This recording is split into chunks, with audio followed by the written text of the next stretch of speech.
അസ്സലാമു അലൈക്കും വറഹ്മത്തുള്ളാഹി വബറകാതുഹു.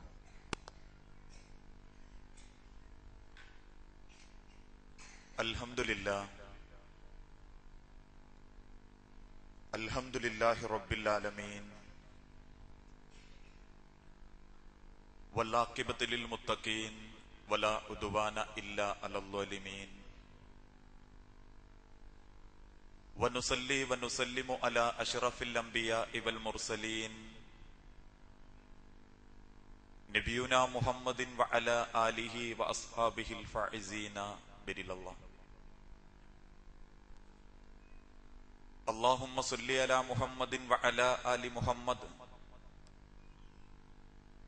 കമാ സല്ലൈത അലാ ഇബ്രാഹീം വഅലാ ആലി ഇബ്രാഹീം വബാരിക് അലാ മുഹമ്മദിൻ വഅലാ ആലി മുഹമ്മദ് കമാ ബാറക്ത അലാ ഇബ്രാഹീം വഅലാ ആലി ഇബ്രാഹീം ഇന്നക ഹമീദും മജീദ്. അമ്മാ ബഅദ് ഫഇന്ന ഖൈറൽ കലാമി കലാമുല്ലാഹ് വഖൈറൽ ഹദി ഹദി മുഹമ്മദിൻ സല്ലല്ലാഹു അലൈഹി വസല്ലം വശറൽ ഉമൂരി മുഹദ്ദസാതുഹാ വകുല്ല മുഹദ്ദസത്തിൻ ബിദ്അ വകുല്ല ബിദ്അത്തിൻ ളലാല വകുല്ല ളലാലത്തിൻ ഫിന്നാർ. അഊദു ബില്ലാഹി മിനശ് ശൈത്വാനിർ റജീം. ബിസ്മില്ലാഹിർ റഹ്മാനിർ റഹീം. യാ അയ്യുഹല്ലദീന ആമനു തഖുല്ലാഹ ഹഖ്ക തുഖാതിഹി വലാ തമൂതുന്ന ഇല്ലാ വഅൻതും മുസ്ലിമൂൻ. ബിസ്മില്ലാഹിർ റഹ്മാനിർ റഹീം. വമൻ അഹ്സനു ഖൗലൻ മിമ്മൻ ദആ ഇലല്ലാഹി വഅമില സ്വാലിഹൻ وقال إنني من المسلمين. رب اشرح لي صدري ويسر لي أمري. സ്നേഹാദരണീയരായ സത്യവിശ്വാസി വിശ്വാസിനി സുഹൃത്തുക്കളെ, സഹോദരങ്ങളെ, രക്ഷിതാക്കളെ, അല്ലാഹു സുബ്ഹാനഹു വ തആല ഒരുപാട് ഇഷ്ടപ്പെടുകയും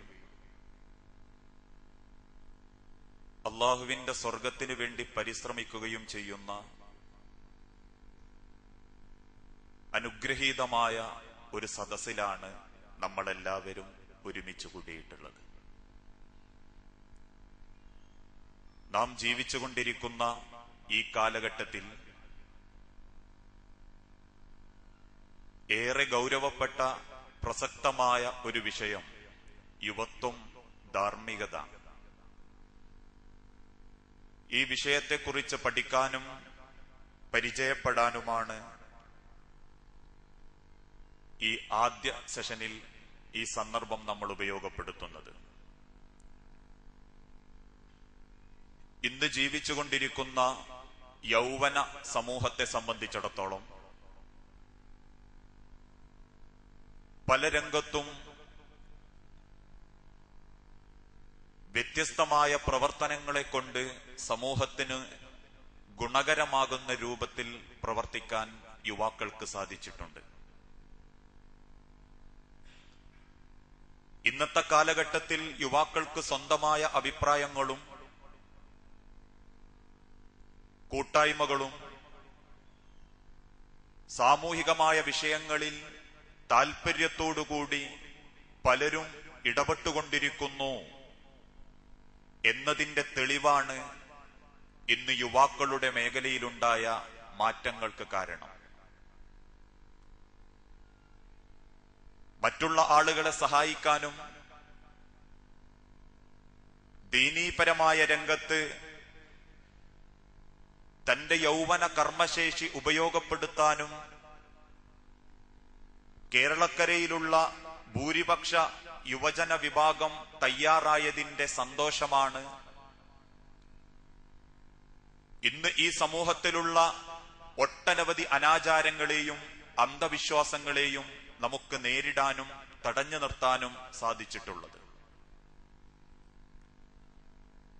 പക്ഷേ ഏത് നന്മകൾക്കിടയിലും തിന്മയുടെ ഒരു കൂട്ടമുണ്ടാകും എന്ന് പറയുന്നത് പോലെ ഒരു പറ്റം യുവാക്കൾ പള്ളിയും ദീനീ പ്രവർത്തനങ്ങളും സാംസ്കാരിക സാമൂഹിക രംഗത്ത് നല്ല ഇടപെടലുകളും നടത്തുമ്പോൾ ഇതിലൊന്നും ഉൾപ്പെടാതെ സിനിമകളും റിയാലിറ്റി ഷോകളും സ്പോർട്സിന്റെ ലഹരിയിലും രാഷ്ട്രീയക്കാരന്റെ ചട്ടുകങ്ങളായും ജീവിതം നഷ്ടപ്പെടുത്തിക്കൊണ്ടിരിക്കുന്ന ഒരു ന്യൂനപക്ഷ വിഭാഗങ്ങളെ, യൗവനങ്ങളെ ഇന്ന് സമൂഹത്തിൽ നമ്മൾ കാണാറുണ്ട്. അവരുടെ അധപ്പതിച്ച പ്രവർത്തനങ്ങളെ കൊണ്ട് നല്ല യുവാക്കളെപ്പോലും ഇന്ന് മീഡിയകളും സമൂഹവും ലക്ഷ്യം വെച്ചുകൊണ്ടിരിക്കുകയാണ്. സ്വന്തം ജീവനേക്കാളേറെ പരസ്യ മോഡലുകളെ സ്നേഹിക്കുകയും അവിശുദ്ധമായ ബന്ധത്തിൽ താൽപര്യം കണ്ടെത്തുകയും സ്വന്തം ഉമ്മയെ കണ്ടാലും പെങ്ങളെ കണ്ടാലും പെണ്ണെന്നും ഭോഗവസ്തുവാണെന്ന് ചിന്തിക്കുകയും ചെയ്യുന്ന നെറികെട്ട യുവാക്കളുടെ ചരിത്രങ്ങളാണ് ദിനേനെ പത്രം നമ്മളെ ഓർമ്മപ്പെടുത്തിക്കൊണ്ടിരിക്കുന്നത്. അഭിനവ രാഷ്ട്രീയത്തിന്റെ സിംഹാസനത്തിലിരുന്ന് ഭരിച്ചു മുടിപ്പിക്കുന്ന രാഷ്ട്രീയ നേതാക്കന്മാരുടെ വെറും ചട്ടുകങ്ങളായും അവരുടെ അജണ്ടകൾ നടപ്പിലാക്കുന്ന കേവലം യാന്ത്രികമായ ഒരു മനുഷ്യക്കൂട്ടമായും ഇന്നൊരു പറ്റം യുവാക്കൾ മാറിക്കൊണ്ടിരിക്കുന്നു. ചുണ്ടിലെരിയുന്ന സിഗരറ്റും നാവിനടിയിൽ തിരികെ വെക്കുന്ന പാൻപരാഗ് ഹാൻസ് പോലെയുള്ള ലഹരി വസ്തുക്കളും ഫാഷൻ ഷോ പരേഡിനെ പോലെ വെറൈറ്റികളായ മുടിയും താടിയും വസ്ത്രവും ഇരുചക്രവാഹനത്തിന്റെ ഇമ്പമാർന്ന ചെവിടടപ്പിക്കുന്ന ശബ്ദവുമുണ്ടെങ്കിൽ ഞാൻ ആരോ ആണ് എന്ന് തോന്നിപ്പോയിക്കൊണ്ടിരിക്കുന്നു ഇന്ന് പല ചെറുപ്പക്കാർക്കും.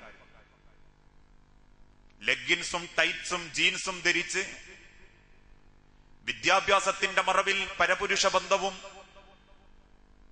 കലാലയങ്ങളെ കൊലാലയങ്ങളാക്കാനും ക്യാമ്പസുകളും മരം ചുറ്റി പ്രേമങ്ങളും അവിശുദ്ധ ബന്ധങ്ങളും ചാറ്റിങ്ങുകളും നമ്മളെ യുവതികളെ, പെൺമക്കളെ ഇന്നേറെ പിഴപ്പിച്ചുകൊണ്ടിരിക്കുകയാണ്.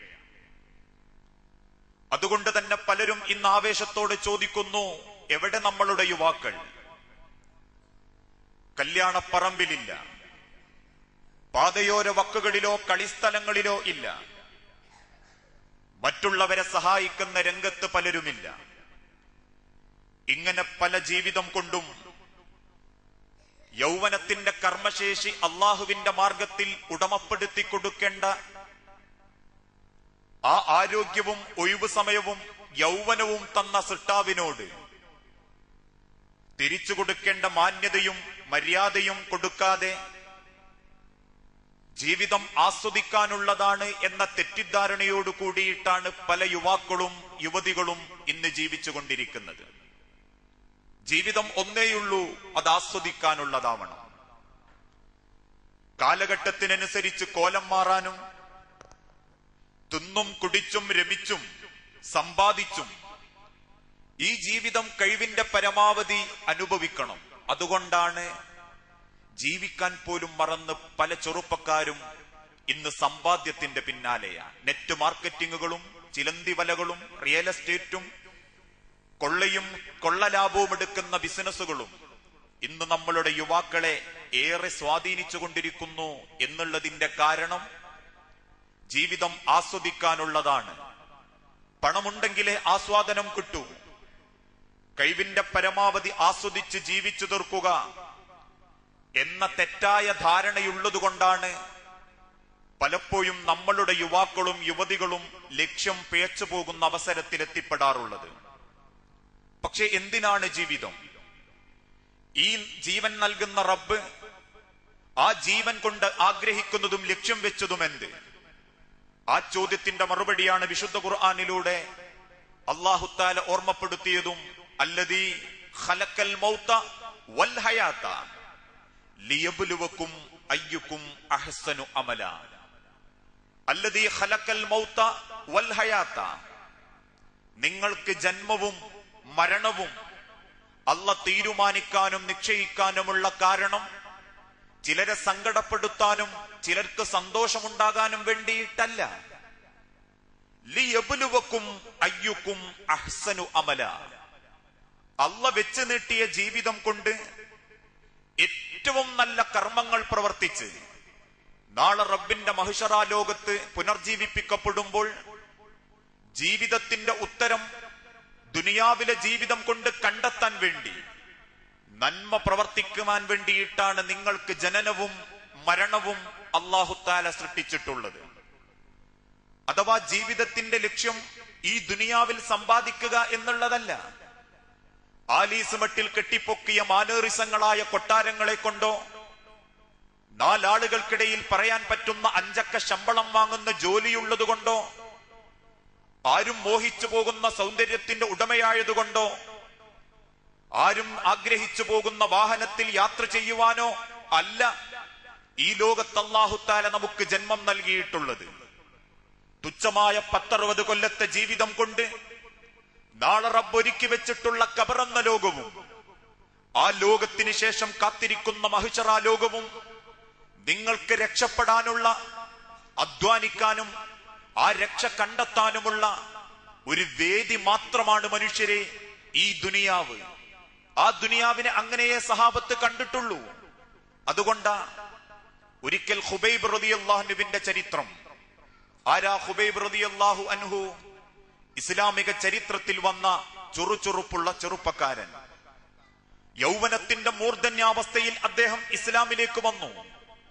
പക്ഷേ അന്ന് അദ്ദേഹം അടിമയായിരുന്നു. കൊല്ലപ്പണിക്കാരനായ യജമാനന്റെ കീഴിൽ തൊഴിലെടുക്കുന്ന ഒരു അടിമയായിരുന്നു ഖുബൈബ് റളിയല്ലാഹു അൻഹു. ഒരു ദിവസം യജമാനൻ വന്ന് ഖുബൈബിനോട് പറഞ്ഞു, ഖുബൈബേ, നീ എനിക്കൊരു പരവതാനി ഉണ്ടാക്കി തരണം, ഇരുമ്പിന്റെ. യജമാനന്റെ കൽപ്പന കേട്ട് ഖുബൈബ് റളിയല്ലാഹു അൻഹു പരവതാനി ഉണ്ടാക്കി. കൂടെ സഈദ് റളിയല്ലാഹു അൻഹു എന്ന അടിമയും അന്ന് ആ മുതലാളിയുടെ തൊഴിലാളിയായിട്ടുണ്ട്. ആ പരവതാനി 2 പേരും കൂടി അടിച്ചു പരത്തി ഇരുമ്പിന്റെ ഒരു പരവതാനിയാക്കി മാറ്റി. എന്നിട്ടത് അടുപ്പിൽ വെച്ച് ചൂടാക്കാൻ കൽപ്പിച്ചു യജമാനൻ. അങ്ങനെ ചൂടാക്കിയ പരവതാനി ആ ചൂടുകൊണ്ട് വെട്ടിത്തിളങ്ങുമ്പോ മഹാനായ ഖുബൈബ് റളിയല്ലാഹു അൻഹുവിനെ യജമാനൻ പിടിച്ച് ആ പരവതാനിയിൽ കടത്തി വരിഞ്ഞു കെട്ടി. പുറംഭാഗം പൊള്ളി ആർത്ത് കരയുന്ന ഖുബൈബിന്റെ മുഖത്ത് നോക്കി സഈദ് എന്ന സഹോദരൻ വിങ്ങിപ്പൊട്ടാൻ തുടങ്ങി. ദേഷ്യം തീരാത്ത ആ യജമാനൻ വീണ്ടും കത്തിക്കാൻ ഉപയോഗിച്ച വിറകുകൊള്ളിയെടുത്ത് ഖുബൈബിന്റെ മുതുക്കത്ത് കുത്തുമ്പോ കുത്തുന്ന ആ വിറകുകൊള്ളികൾ ഖുബൈബിന്റെ മുതുകിൽ നിന്നും ഒലിച്ചു ചാടുന്ന രക്തം കൊണ്ടും നീരുകൊണ്ടും കെട്ടുപോയി എന്നുവരെ ഇസ്ലാമിക ചരിത്രത്തിൽ കാണാൻ സാധിക്കും. ആ ഖുബൈബ് റളിയല്ലാഹു അൻഹു ഉമർ ഇബ്നുൽ ഖത്താബിന്റെ കാലഘട്ടത്തിൽ എന്നും ഉമറിന്റെ മുൻപിൽ വരും. ഒരു ദിവസം ഉമർ ഇബ്നുൽ ഖത്താബുമായി സംസാരിച്ച് തിരിച്ചു നടക്കുമ്പോ അറിയാതെ ഖുബൈബ് റളിയല്ലാഹു അൻഹുവിന്റെ മുതുക്കത്ത് നിന്ന് തോർത്തുമുണ്ട് നിലത്തേക്ക് വീണു. അസ്ഥിക്കൂടം മാത്രമായ ഖുബൈബിന്റെ പുറംഭാഗം കണ്ട് തീ കത്തി കരുവാളിച്ചു പോയ ഖുബൈബ് റളിയല്ലാഹു അൻഹുവിന്റെ മുതുക് കണ്ട് അത്ഭുതത്തോടെ സങ്കടത്തോടെ ഉമർ ഇബ്നുൽ ഖത്താബ് ചോദിച്ചു, എന്താണ് ഖുബൈബേ ഞാൻ ഈ കാണുന്നത്? താങ്കൾക്കുടെ മുതുക്കത്ത് എന്തു പറ്റിയതായിരുന്നു? ഖുബൈബ് റളിയല്ലാഹു അൻഹു പുഞ്ചിരിയോടെ പറഞ്ഞു, ഉമർ, നാളെ റബ്ബിന്റെ കോടതിയിൽ എനിക്ക് കാണിക്കാനുള്ള അടയാളമായി റബ്ബെനിക്ക് ബാക്കി തന്നതാണിത്. എന്റെ യൗവനത്തിൽ റബ്ബെനിക്ക് തന്ന പാരിതോഷികമാണിത്. പിന്നീട് മരണം വരെ ഉമർ ഇബ്നുൽ ഖത്താബ് റളിയല്ലാഹു അൻഹു ഖുബൈബിന്റെ പുറം ഇടക്കിടക്ക് മദീനത്തെ പള്ളിയിൽ വെച്ച് കാണാറുണ്ടായിരുന്നെന്നും അങ്ങനെ ഖുബൈബിന്റെ മുതുക്കത്തേക്ക് ഉമർ ഇബ്നുൽ ഖത്താബ് നോക്കുമ്പോ അതെന്തിനാണ് ഉമറെ എന്ന് ചോദിക്കുന്ന സഹാബാക്കളോട് ഇസ്ലാമിന്റെ മാർഗത്തിൽ ഖുബൈബ് അനുഭവിച്ചതുപോലെ ഞാനൊന്നും അനുഭവിച്ചിട്ടില്ലെന്ന് എന്റെ മനസ്സിനെ സ്വയം ബോധ്യപ്പെടുത്താനാണ് ഹുബൈബിന്റെ മുതുക് ഞാൻ നോക്കുന്നത് എന്ന് തിരിച്ചു പറഞ്ഞു എന്നും ഇസ്ലാമിക ചരിത്രത്തിലുണ്ട്. ആ ഹുബൈബ് റളിയല്ലാഹു അൻഹുവിനെ ഒരു കച്ചവടം തുടങ്ങിക്കൊടുത്തു ഉമർ ഇബ്നുൽ ഖത്താബ്. കച്ചവടം വമ്പിച്ച ലാഭം, പണം കുന്നുകൂടാൻ തുടങ്ങി. എങ്ങനെ ഇടപെട്ടിട്ടും ഹുബൈബിന്റെ കച്ചവടത്തിൽ കോടികളുടെ ലാഭം. മദീനത്തെ പള്ളിയിൽ വന്ന് തലകുമ്പിട്ട് വിങ്ങിപ്പൊട്ടിക്കരയുന്ന ഹുബൈബ് റളിയല്ലാഹു അൻഹുവിനോട് പ്രവാചകൻ സല്ലല്ലാഹു അലൈഹി വസല്ലമയുടെ പ്രിയപ്പെട്ട സ്വഹാബി ഉമർ ഇബ്നുൽ ഖത്താബ് ചോദിച്ചു, എന്തിനാ ഹുബൈബെ കരയുന്നത്? ഹുബൈബ് റളിയല്ലാഹു അൻഹു തിരിച്ചു പറഞ്ഞു, ഉമറെ, എന്റെ കച്ചവടം ലാഭത്തിലാണ്. എന്റെ കച്ചവടത്തിന് പിടിച്ചാൽ കിട്ടാത്ത ലാഭം. ഞാൻ കള്ളത്തരം കാണിച്ചിട്ടില്ല ഉമറെ, ഞാൻ വഞ്ചിച്ചിട്ടില്ല ഉമറെ, ഞാനൊരു കൊള്ള ലാഭവും എടുത്തിട്ടില്ല ഉമർ. പക്ഷെ എന്റെ കച്ചവടം ലാഭത്തിലാണ്. ഉമർ ഇബ്നുൽ ഖത്താബ് ചോദിച്ചു, ഹുബൈബ്, സന്തോഷിക്കുകയല്ലേ വേണ്ടത്? ലാഭമല്ലേ കച്ചവടം? ഹുബൈബ് റളിയല്ലാഹു അൻഹു തിരിച്ചു ഓർമ്മപ്പെടുത്തി, ഉമർ, ഇസ്ലാമിന്റെ മാർഗത്തിൽ എന്റെ യൗവനം കൊണ്ട് ഞാൻ ഒരുപാട് ത്യാഗം ചെയ്തിട്ടുണ്ട് ഉമർ. ആ ത്യാഗം കൊണ്ട് ഞാൻ ആഗ്രഹിച്ചത് അള്ളാഹുവിന്റെ പരലോക സ്വർഗം മാത്രമാണ്. പക്ഷേ ഞാൻ പേടിക്കുന്നു ഉമർ, എന്റെ കച്ചവടം ലാഭമാകുമ്പോ, എന്റെ കച്ചവടത്തിൽ വമ്പിച്ച ലാഭം കിട്ടുമ്പോ എനിക്ക് പേടി തോന്നുന്നു ഉമർ. അള്ള പരലോകത്ത് തരാൻ ഉദ്ദേശിച്ചത് ഇഹലോകത്ത് തന്നു തീർക്കുകയാണോ എന്നെനിക്ക് പേടി തോന്നുന്നു ഉമർ. അതുകൊണ്ട് എനിക്ക് കച്ചവടം വേണ്ട ഉമർ. എന്റെ ത്യാഗം കൊണ്ടും എന്റെ ജീവിതം കൊണ്ടും ഞാൻ ആഗ്രഹിക്കുന്നത് നാളെ റബ്ബിന്റെ മഹ്ശറാ ലോകത്ത് അള്ളാഹുവിന്റെ പ്രവാചകന്മാരോടൊപ്പം, സ്വാലിഹീങ്ങളോടൊപ്പം, ശുഹദാക്കളോടൊപ്പം ആ സിറാത്ത് എന്ന പാലം കടന്ന് അള്ളാന്റെ സ്വർഗത്തിൽ കയറാനാണ് ഉമർ. അതുകൊണ്ട് എനിക്ക് കച്ചവടം വേണ്ട. ലാഭം കിട്ടുമ്പോ പേടി തോന്നുന്നു ഉമർ. ആഖിറത്തിൽ സ്വർഗത്തിൽ അള്ള തരാൻ ഉദ്ദേശിച്ചതാണോ ദുനിയാവിൽ ലാഭമായി അള്ള സൗകര്യങ്ങളായി തരുന്നത് എന്നെനിക്ക് പേടി തോന്നുന്നു ഉമർ. ഇതായിരുന്നു സഹാബത്തിന്റെ ജീവിതത്തെ കുറിച്ചുള്ള കാഴ്ചപ്പാട്. അഥവാ സ്വന്തം ജീവിതം ഈ ദുനിയാവിൽ അള്ള നൽകുന്നതിലൂടെ ആഖിറം രക്ഷപ്പെടുത്തണം എന്ന തീരുമാനം ഇന്നത്തെ യുവാക്കളോടും യുവതികളോടും നമ്മളുടെ മക്കളോടും നമുക്ക് ഓർമ്മപ്പെടുത്തി കൊടുക്കാനുമുള്ളത് അതായിരിക്കണം. പൊന്നുമക്കളെ, ഈ സമ്പാദ്യം കൊണ്ടോ നേടിയ വിദ്യാഭ്യാസം കൊണ്ടോ ആഖിറത്തിൽ രക്ഷയില്ലെങ്കിൽ ഈ ദുനിയാവെന്ന് മരിച്ച് 6 അടി മണ്ണിലേക്ക് ചേർത്ത് വെക്കുന്ന സെക്കൻഡ് മുതൽ ആ അറിവ് കൊണ്ടും സമ്പാദ്യം കൊണ്ടും സ്ഥാനം കൊണ്ടും ഉപകാരം കിട്ടാത്ത മക്കളായി പോകരുത്. ദുനിയാവിൽ എന്തല്ല തന്നോ ആ നൽകപ്പെട്ടതിലൂടെ ആഖിറത്തിലെ സ്വർഗം നേടാൻ നമുക്ക് സാധിക്കേണ്ടതുണ്ട്. അതുകൊണ്ടാ ഇസ്ലാമിക ചരിത്രത്തിൽ അള്ളാഹുവിന്റെ തിരുദൂതൻ പഠിപ്പിച്ചതും എന്താണ് മനുഷ്യരെ യുവത്വം, മനുഷ്യ ജീവിതത്തിലെ നിർണായകമായ ഒരു ഘട്ടം. ആ ഘട്ടത്തെക്കുറിച്ച് ലോകത്തിന്റെ തിരുദൂതൻ ഓർമ്മപ്പെടുത്തി, ലാ തസാലു ഖദമാ, എന്റെ അടിമകൾക്ക് യൗമൽ ഖിയാമത്ത്, ഖിയാമത്ത് നാളിൽ അള്ളാഹുവിന്റെ മഹ്ശറയിൽ വെച്ച് കാലിന്റെ ഒരടി മുൻപോട്ട് വെക്കാൻ അള്ളാഹ് അവകാശം നൽകുകയില്ല. ലാ തസാലു ഖദമാ അബ്ദൻ യൗമൽ ഖിയാമത്തി, ആ ചോദ്യങ്ങൾക്ക് ഉത്തരം പറഞ്ഞിട്ടല്ലാതെ. അങ്ങനെ ചോദിക്കുന്ന ചോദ്യങ്ങളിൽ ഒന്നാമത്തെ ചോദ്യം, നിന്റെ യൗവനം, ആ യൗവനം നീ എന്തിനു വേണ്ടി ഉപയോഗിച്ചു എന്നായിരിക്കും. നിനക്കല്ല തന്ന ആരോഗ്യവും നിനക്ക് റബ്ബ് തന്ന യൗവനവും, നിന്റെ കണ്ണെത്തുന്നിടത്ത് ശരീരമെത്തുന്ന കാലമാണ് യൗവനം. നീ ചിന്തിക്കുന്നത് പ്രാവർത്തികമാക്കാൻ പറ്റുന്ന കാലമാണ് യൗവനം. നിന്റെ ചൂടും ചൂരും ആരോഗ്യവും അള്ളാഹുവിന്റെ മാർഗത്തിൽ ഉടമപ്പെടുത്താനും ഉപയോഗപ്പെടുത്താനും നിന്നെ കൊണ്ട് സാധിക്കുകയും നീ വിചാരിക്കുന്നതിന്റെ കൂടെ നിന്റെ ശരീരം നിൽക്കുകയും ചെയ്യുന്ന കാലമാണ് യൗവനം. ആ യൗവനം കൊണ്ട് നീ അള്ളാഹുവിന്റെ മാർഗത്തിൽ എന്തു പ്രവർത്തിച്ചു? അള്ളാഹുവിന്റെ ദീനിനു വേണ്ടി നീ എന്തൊക്കെ പ്രവർത്തനങ്ങളിൽ വ്യാപൃതനായി? അന്ന ചോദ്യത്തിന് ഉത്തരം പറയാതെ കാലിന്റെ ഒരടി മുൻപോട്ട് വെക്കാൻ അള്ളാഹു യൗവനം കഴിഞ്ഞ ഒരാൾക്കും അവകാശം നൽകുകയില്ല. എന്റെ മുൻപിൽ ഇരിക്കുന്നതിൽ ഭൂരിപക്ഷവും യുവാക്കളല്ല, വൃദ്ധന്മാരായ ആളുകളും പ്രായമുള്ള വ്യക്തികളോടും കൂടിയാ ഞാൻ സംസാരിക്കുന്നത്.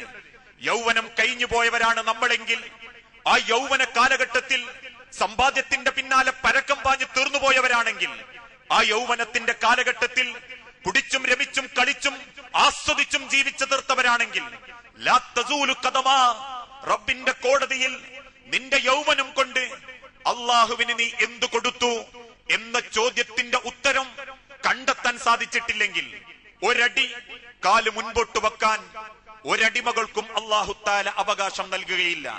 അതുകൊണ്ട് ആവർത്തിച്ചു ലോകത്തിന്റെ റസൂലുള്ള പഠിപ്പിച്ചതും ശബാബിക ഖബ്ല ഹറമിക, നിങ്ങളുടെ വാർദ്ധക്യത്തിന്റെ മുൻപ്, നിങ്ങളുടെ മുടികൾ നരയ്ക്കുന്നതിന്റെ മുൻപ്, എല്ലുകൾ ബലഹീനമാകും മുൻപ്, തൊലികൾ ചുളിയുന്നതിന്റെ മുൻപ്, ശബാബിക നിന്റെ യൗവനം അത് നിനക്ക് ഉപയോഗപ്പെടുത്താൻ സാധിക്കണം.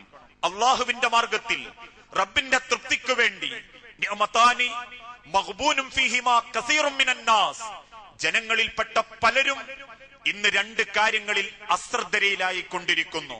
ഒന്ന് സിഹത്ത്, അവന്റെ ആരോഗ്യവും, രണ്ട് വൽ ഫറാഗ്, അവന്റെ ഒഴിവു സമയവുമാണ്. ഇന്നത്തെ യൗവനങ്ങളെ ഏറെ സ്വാധീനിച്ചിരിക്കുന്നതും ഈ രണ്ട് കാര്യങ്ങളാണ്. ഒന്ന് ഒഴിവു സമയവും, രണ്ടവന്റെ ആരോഗ്യവും. ആ യുവത്വം അള്ളാഹുവിന്റെ മാർഗത്തിൽ ഉപയോഗപ്പെടുത്തണമെങ്കിൽ എന്താണ് യുവത്വം എന്നാദ്യം നമ്മൾ തിരിച്ചറിയണം. ലോകത്തിന്റെ തിരുദൂതൻ ഓർമ്മപ്പെടുത്തി, അശാബു ശുഅബത്തു മിനൽ ജുനൂൻ, യുവത്വം എന്നാൽ പിടിച്ചാൽ കിട്ടാത്തൊരു ഭ്രാന്തമായ അവസ്ഥയാണ്. നമ്മളതിനെ ടീനേജ് പ്രായങ്ങളെന്നും യൗവനങ്ങളെന്നും യുവതികളെന്നും യുവാക്കളെന്നും വിളിക്കുന്ന, മനസ്സിൽ എന്തു തോന്നിയാലും ആ ചിന്തകൾക്കനുസരിച്ച് മാത്രം താല്പര്യം പ്രകടിപ്പിക്കുന്ന ഒരു കാലഘട്ടം ഇസ്ലാമിക ചരിത്രത്തിൽ പണ്ഡിതന്മാര് രേഖപ്പെടുത്തി. കടിഞ്ഞാൺ അഴിച്ചിട്ട കുതിരയുടെ മനസ്സായിരിക്കും യൗവന കാലഘട്ടത്തിൽ ഓരോ യുവാക്കൾക്കും യുവതികൾക്കും ഉണ്ടാവുക. കണ്ണിനിമ്പം തോന്നുന്നതിനോട് അവര് താല്പര്യം പ്രകടിപ്പിക്കും. മനസ്സിനാഗ്രഹം തോന്നുന്നത് കണ്ടെത്താൻ എന്ത് റിസ്ക്കും അവരെടുക്കും. അതുകൊണ്ട് തന്നെ ആ യൗവന കാലഘട്ടത്തെ സൂക്ഷ്മതയോടെ സംവിധാനിക്കാൻ രക്ഷിതാക്കൾക്കും ആ യൗവന സമൂഹത്തിനും സാധിച്ചിട്ടില്ലെങ്കിൽ തീരാ ദുരിതത്തിലേക്കും സങ്കടത്തിലേക്കും യുവാക്കളുടെ ജീവിതം എത്തിപ്പെടും എന്നതിൽ യാതൊരു സംശയവുമില്ല എന്ന് തെളിയിക്കപ്പെടുന്ന ചരിത്രങ്ങളാണ് ഇന്ന് സമൂഹത്തിൽ നമ്മൾ കണ്ടുകൊണ്ടിരിക്കുന്നതും. മസ്തിഷ്ക പ്രക്ഷാളനം നടത്തി മതവാണിഭത്തിന്റെയും ആത്മീയതയുടെയും കാര്യങ്ങൾ കുത്തിനിറച്ച് ഒരു പറ്റം യുവാക്കളെ ISIS ഭീകരന്മാരായും ചാവേറുകളായും മസ്തിഷ്ക പ്രക്ഷാളനം നടത്തി തീവ്രവാദ വിഭാഗത്തിന്റെ പ്രവർത്തകന്മാരായും മാറ്റാൻ സാധിക്കുന്നുണ്ടെങ്കിൽ ആ കാലഘട്ടത്തെ കുറിച്ച് ആദ്യം തിരിച്ചറിയേണ്ടത് രക്ഷിതാക്കളാണ്. എന്റെ മകനെ കുറിച്ച് ബോധമുണ്ടാകേണ്ടത് വാപ്പാർക്ക, ഉമ്മമാർക്ക, നാട്ടിലുള്ള MSM പ്രവർത്തകന്മാർക്കോ പള്ളി കമ്മിറ്റിക്കോ പള്ളിയിലെ നേതാക്കന്മാർക്കോ അല്ല. എന്റെ മകന്റെ യൗവനം ഉപയോഗപ്പെടുത്താൻ സാധിക്കണമെങ്കിൽ അവന് യുവത്വത്തിന്റെ കർമ്മശേഷി ഏത് തരത്തിൽ ഉപയോഗിക്കണം ഇന്ന് കാണിച്ചു കൊടുക്കേണ്ട ബാധ്യത എന്റെ രക്ഷിതാക്കൾക്കുണ്ട്. ആ ഉത്തരവാദിത്തത്തിൽ നിന്ന് പല രക്ഷിതാക്കളും പിന്നോട്ടടിക്കുന്നത് കൊണ്ട് മക്കൾ യഥാർത്ഥ രൂപത്തിൽ മുൻപോട്ട് കൊണ്ടുപോകാൻ പലർക്കും സാധിക്കാത്തത്. ഒരു വേള ചിന്തിച്ചു നോക്കൂ. കുറ്റപ്പെടുത്തുകയാണ് എന്ന് ചിന്തിക്കരുത്. നമ്മളെ നന്മക്ക് വേണ്ടിയിട്ട പണ്ടുകാലത്തെ പറഞ്ഞു പോരുന്ന ഒരു സംവിധാനമുണ്ട്. നാട്ടിലുള്ള ഒരു ചെറുപ്പക്കാരന്റെ ഒരു കല്യാണാലോചനയായി ഈ പ്രദേശത്ത് വന്ന് അന്വേഷിക്കുമ്പോൾ ആളുകൾ ചോദിക്കും, ഇന്ന കുടുംബം എങ്ങനെ? താല്പര്യത്തോടെ ചിലര് പറയും, നല്ല കുടുംബ, വാപ്പ ഏത് വക്തിനും പള്ളിയിലുണ്ടാകും, നല്ല മുജാഹിദ് ഇസ്ലാഹി പ്രബോധകനാ, ഇടക്കിടക്ക് പള്ളിയിലെ ബാങ്ക് പോലും ആ വാപ്പയാ കൊടുക്കാറുള്ളത്. ഉമ്മയോ എല്ലാ ഖുർആൻ ക്ലാസ്സിലും പങ്കെടുക്കും. നാട്ടിൽ എന്ത് പരിപാടി ഉണ്ടെങ്കിലും ആ ഉമ്മ ആ പരിപാടിയുടെ മുൻപന്തിയിലുണ്ടാകും. എന്തേ ആലോചിക്കാൻ അന്വേഷിക്കാനുള്ള കാരണം? അല്ല, ആ ഉമ്മാക്കും വാപ്പാക്കും ഒരു മോനുണ്ടല്ലോ, അത്യാവശ്യം വിവരവും വിദ്യാഭ്യാസവും ഒക്കെ ഉള്ളൊരു മകൻ. ഓന്റെ അഭിപ്രായം എങ്ങനെയാ? ആൾക്കാർ ആവേശത്തോടെ പറയും, നല്ല ചെറുപ്പക്കാരനാ. പിന്നെ പള്ളിയായിട്ടൊരു ബന്ധമുണ്ടോന്നൊക്കെ ചോദിച്ചാൽ ജോലിക്കാരനല്ലേ, ഇടക്കിടക്ക് എപ്പോഴെങ്കിലൊക്കെ ഒന്ന് പള്ളിയിൽ കാണാം. പെരുന്നാളിനും അതേപോലുള്ള ആഘോഷ സമയത്തും അങ്ങനെയുള്ള ചില സന്ദർഭങ്ങളിലൊക്കെ പള്ളിയിൽ കാണാം, നിസ്കരിക്കൊക്കെ ചെയ്യും. മോശമുള്ള കുടുംബമൊന്നുമല്ല, നല്ല ചെറുപ്പക്കാരനാ. അവനാന്റെ ജോലിയും കൂലിയും മാത്രം നോക്കി നേരം കിട്ടുമ്പം പള്ളിയിൽ വരലും നല്ല ചെറുപ്പക്കാരന്റെ ലക്ഷണാണെന്ന് ആരാ ഇസ്ലാമിക ചരിത്രത്തിൽ പഠിപ്പിച്ച്? അതാണ് നല്ല മക്കളുടെ ലക്ഷണം എന്ന് വാപ്പാരെ പഠിപ്പിച്ചത് ഏത് ചരിത്ര? ഒരു ചെറുപ്പക്കാരന്റെ ഒന്നാമത്തെ ക്വാളിഫിക്കേഷനായി ഖുർആൻ എണ്ണിയതെന്താ? വമൻ അഹ്സനു ഖൗലൻ മിമ്മൻ ദആ. ഒരു ചെറുപ്പക്കാരന്റെ ഒന്നാമത്തെ ക്വാളിഫിക്കേഷൻ, അവന്റെ സ്വഭാവത്തിന്റെ ഒന്നാമത്തെ ശ്രേഷ്ഠത, മിമ്മൻ ദആ ഇലല്ലാഹ്, അവൻ അള്ളാഹുവിന്റെ മാർഗത്തിൽ ക്ഷണിക്കുന്നവനാകണം. അവൻ അള്ളാഹുവിന്റെ ദീനിനു വേണ്ടി പണിയെടുക്കുന്നവനാകണം. അതിലേക്ക് മക്കളെ കൈപിടിച്ചു കൊണ്ടുവരണം.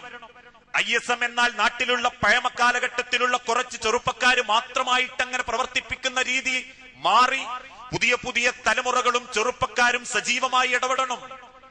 MSM ആണെങ്കിലും ചെറിയ കാലഘട്ടത്തിലുള്ള ആളുകൾ തന്നെ പ്രായം കഴിഞ്ഞിട്ടും MSMന്റെ ഭാരവാഹികളാകുന്ന ഗതികേട് സമൂഹത്തിൽ ഉണ്ടാവാൻ പാടില്ല. ദീനിൽ ഇടപെടുമ്പോ കിട്ടുന്ന സുഖം അത് അള്ളാന്റെ ദീനിൽ ഇടപെടുമ്പോഴേ കിട്ടൂ. നാട്ടിൽ 4 അക്ക ശമ്പളം കൊണ്ടും 5 അക്ക ശമ്പളം കൊണ്ടും സൗന്ദര്യം കൊണ്ടും കാണിച്ചു കൂട്ടുന്ന പ്രവൃത്തി കൊണ്ടും ആർക്കും വിലയുണ്ടാക്കാൻ പറ്റും. പക്ഷെ ഒരാൾക്ക് മാനസികമായ സന്തോഷം കിട്ടുന്നത് അള്ളാന്റെ ദീനിൽ ഇടപെടുമ്പോഴാണ്. ആ ദീനിൽ സ്വന്തം മക്കളെ പ്രവർത്തിപ്പിക്കാനുള്ള പക്വത രക്ഷിതാക്കൾ കാണിക്കണം. ഒന്ന് ആലോചിച്ചു നോക്കൂ. ആ ദീനിന്റെ പ്രവർത്തകന്മാരായിട്ട് ഒരു 2 ദിവസം മക്കൾ ഇറങ്ങിയാൽ മതി, അവർക്ക് തന്നെ സ്വയം മാറ്റം ഉണ്ടാവും. പക്ഷെ ആരും പ്രേരിപ്പിക്കുന്നില്ല. ഒരു വാപ്പാർക്കും ഉമ്മാർക്കും മക്കളെ ആ വിഷയത്തിൽ കൈപിടിച്ചു കൊണ്ടുവരാൻ പറ്റണില്ല. ഏത് കാലഘട്ടത്തിലും ഏത് നാട്ടിൽ ചെന്ന് പരിശോധിച്ചു നോക്കിയാലും ആദ്യേ പോരുന്ന കുറച്ച് ആൾക്കാരുണ്ടാകും. അവരെന്നെ ക്ഷണിക്കാനും അവരെന്നെ സംഘടിപ്പിക്കാനും അവരെന്നെ ആൾക്കാരും. കേൾക്കാൻ വരുന്നതും നമ്മളെപ്പോലുള്ള ആളുകൾ. മാറട്ടെ നമ്മളെ നാട്. നമ്മളെ യുവാക്കളെ, നിങ്ങള് രക്ഷിതാക്കളെ, പൊന്നു രക്ഷിതാക്കളെ, ആ മക്കളെ നിങ്ങളൊന്ന് ദീനിൽ ഇടപെടുക്കി. ഒരു പരിപാടിയിൽ പങ്കെടുക്കാനും ഒരു വിഷയത്തിൽ ഇടപെടാനും ദീനിന്റെ പ്രബോധക വിഷയത്തിൽ സജീവമാകാനും ഒന്ന് മക്കളുടെ കൈപിടിച്ചു കൊണ്ടുവന്നു നോക്കൂ. അവിടെയാ ഇസ്ലാം ഓർമ്മപ്പെടുത്തിയതും ദീനുമായി ബന്ധമുള്ളവർക്കേ അള്ളാന്റെ ദീനിന്റെ മഹത്വം അറിയൂ. ദീനിൽ നിന്ന് അകന്നു പോകാൻ ആഗ്രഹിക്കുന്നവർക്ക് അള്ളാഹ് ദീനിന്റെ വിലയറിയിക്കില്ല. ആ ചിന്തയില്ലാത്ത മക്കളോട് 1000 തവണ നമ്മൾ പ്രസംഗിച്ചാലും ദീനിന്റെ ശ്രേഷ്ഠത അവർക്ക് ബോധ്യപ്പെടില്ല. കാരണം ദീനുമായിട്ട് ബന്ധമുണ്ടാകണം, അള്ളാന്റെ ദീനുമായി. ഒന്ന് ആലോചിച്ചു നോക്കി മനുഷ്യരെ, നാളെ മരിച്ചു കിടന്നാൽ പോലും ആ ദുനിയാവെന്ന് പോകുമ്പോ രക്ഷിതാക്കൾക്ക് ആഖിറത്തിലേക്ക് കിട്ടുന്നതിൽ ഒന്നെന്താ? വലതുൻ സ്വാലിഹുൻ യദ്ഉ ലഹു. സ്വന്തം ഉമ്മാക്കും വാപ്പാക്കും വേണ്ടി നെഞ്ചുരുകി കരയുന്ന മക്കളുടെ പ്രാർത്ഥന ഒരിക്കലും അള്ളാഹ് തള്ളൂലാന്ന്.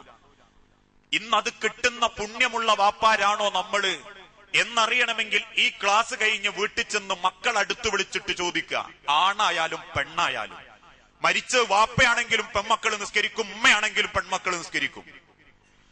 അതുകൊണ്ട് മോളെ, മോനെ, ഈ വാപ്പാക്ക് വേണ്ടി നിങ്ങൾക്ക് ചെയ്തു തരാൻ പറ്റുന്ന ഏറ്റവും വലിയ ഉത്തരവാദിത്വം വാപ്പാനെ യാത്രയാക്കല. ആ യാത്രയാക്കാൻ നാട്ടിലെ പലരും വരും. അവർക്കറിയാവുന്നത് ചൊല്ലി അവർ യാത്രയാക്കും, അല്ലേ?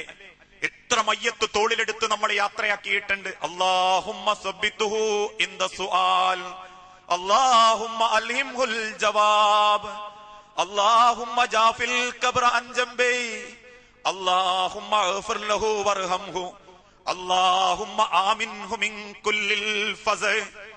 എന്റെ മനുഷ്യരെ, മയ്യത്ത് നമസ്കാരത്തിന്റെ ആളെ നമ്മൾ എണ്ണും. പള്ളി നിറഞ്ഞു, അല്ലെങ്കിൽ ഇന്ന പള്ളിക്ക് പുറത്തേക്ക് ആള് നിന്നു, 10,000 പങ്കെടുത്തു. ആ 10,000 ഖബറിന്റെ അരികിൽ വന്ന് നമുക്ക് യാത്രയപ്പ് നൽകുന്ന 10,000 ഒരു വാപ്പാക്കും ഉമ്മാക്കും കിട്ടുന്ന ഏറ്റവും പുണ്യം എന്താണെന്നറിയോ? സ്വന്തം മക്കള് നെഞ്ചത്ത് കൈവച്ച് വിങ്ങിപ്പൊട്ടി വാപ്പാനെ ഉമ്മാനെ ആലോചിച്ച് പ്രാർത്ഥിക്കുന്ന പ്രാർത്ഥനയാ. ആ പ്രാർത്ഥനയാ മയ്യത്ത് നമസ്കാരത്തിന്റെ 3ാമത്തെ തക്ബീറിന് ശേഷമുള്ളത്. 1ാമത്തെ മക്കള് ചൊല്ലും ഫാത്തിഹയാ. 2ാമത്തത് നമ്മളെ മക്കള് ചൊല്ലും സ്വലാത്ത്. 3ാമത്തത് അല്ലാഹുമ്മ അഗ്ഫിർ ലഹു വർഹംഹു വഅഫീഹി വഅഫു അൻഹു വഅക്രിം നുസുലഹു എന്ന് തുടങ്ങുന്ന പ്രാർത്ഥന ചൊല്ലാൻ അറിയാത്ത മക്കളാണെങ്കിൽ എന്റെ പൊന്നു വാപ്പാരെ, ഉമ്മാരെ, അതിലും വലിയ വെറുക്കപ്പെട്ടൊരു മരണം ഈ ദുനിയാവുന്ന ഒരു ഉമ്മാക്കും വാപ്പാക്കും കിട്ടാനില്ല. അത് കിട്ടാതെ മരിച്ചു എന്ന് എത്രമാരും വാപ്പാരുണ്ട്. ബാലുശ്ശേരിയില് ഏതാനും മാസങ്ങൾക്ക് മുൻപ് ഞാനൊരു മയ്യത്ത് നമസ്കാരത്ത് പങ്കെടുത്തു. വാപ്പാന്റെ മരണത്തിന് ശേഷം ഇമാമത്ത് നിന്നതൊരു മകനാ. അത്യാവശ്യം ദീനി ചിട്ടയിൽ ജീവിക്കുന്ന വാപ്പ.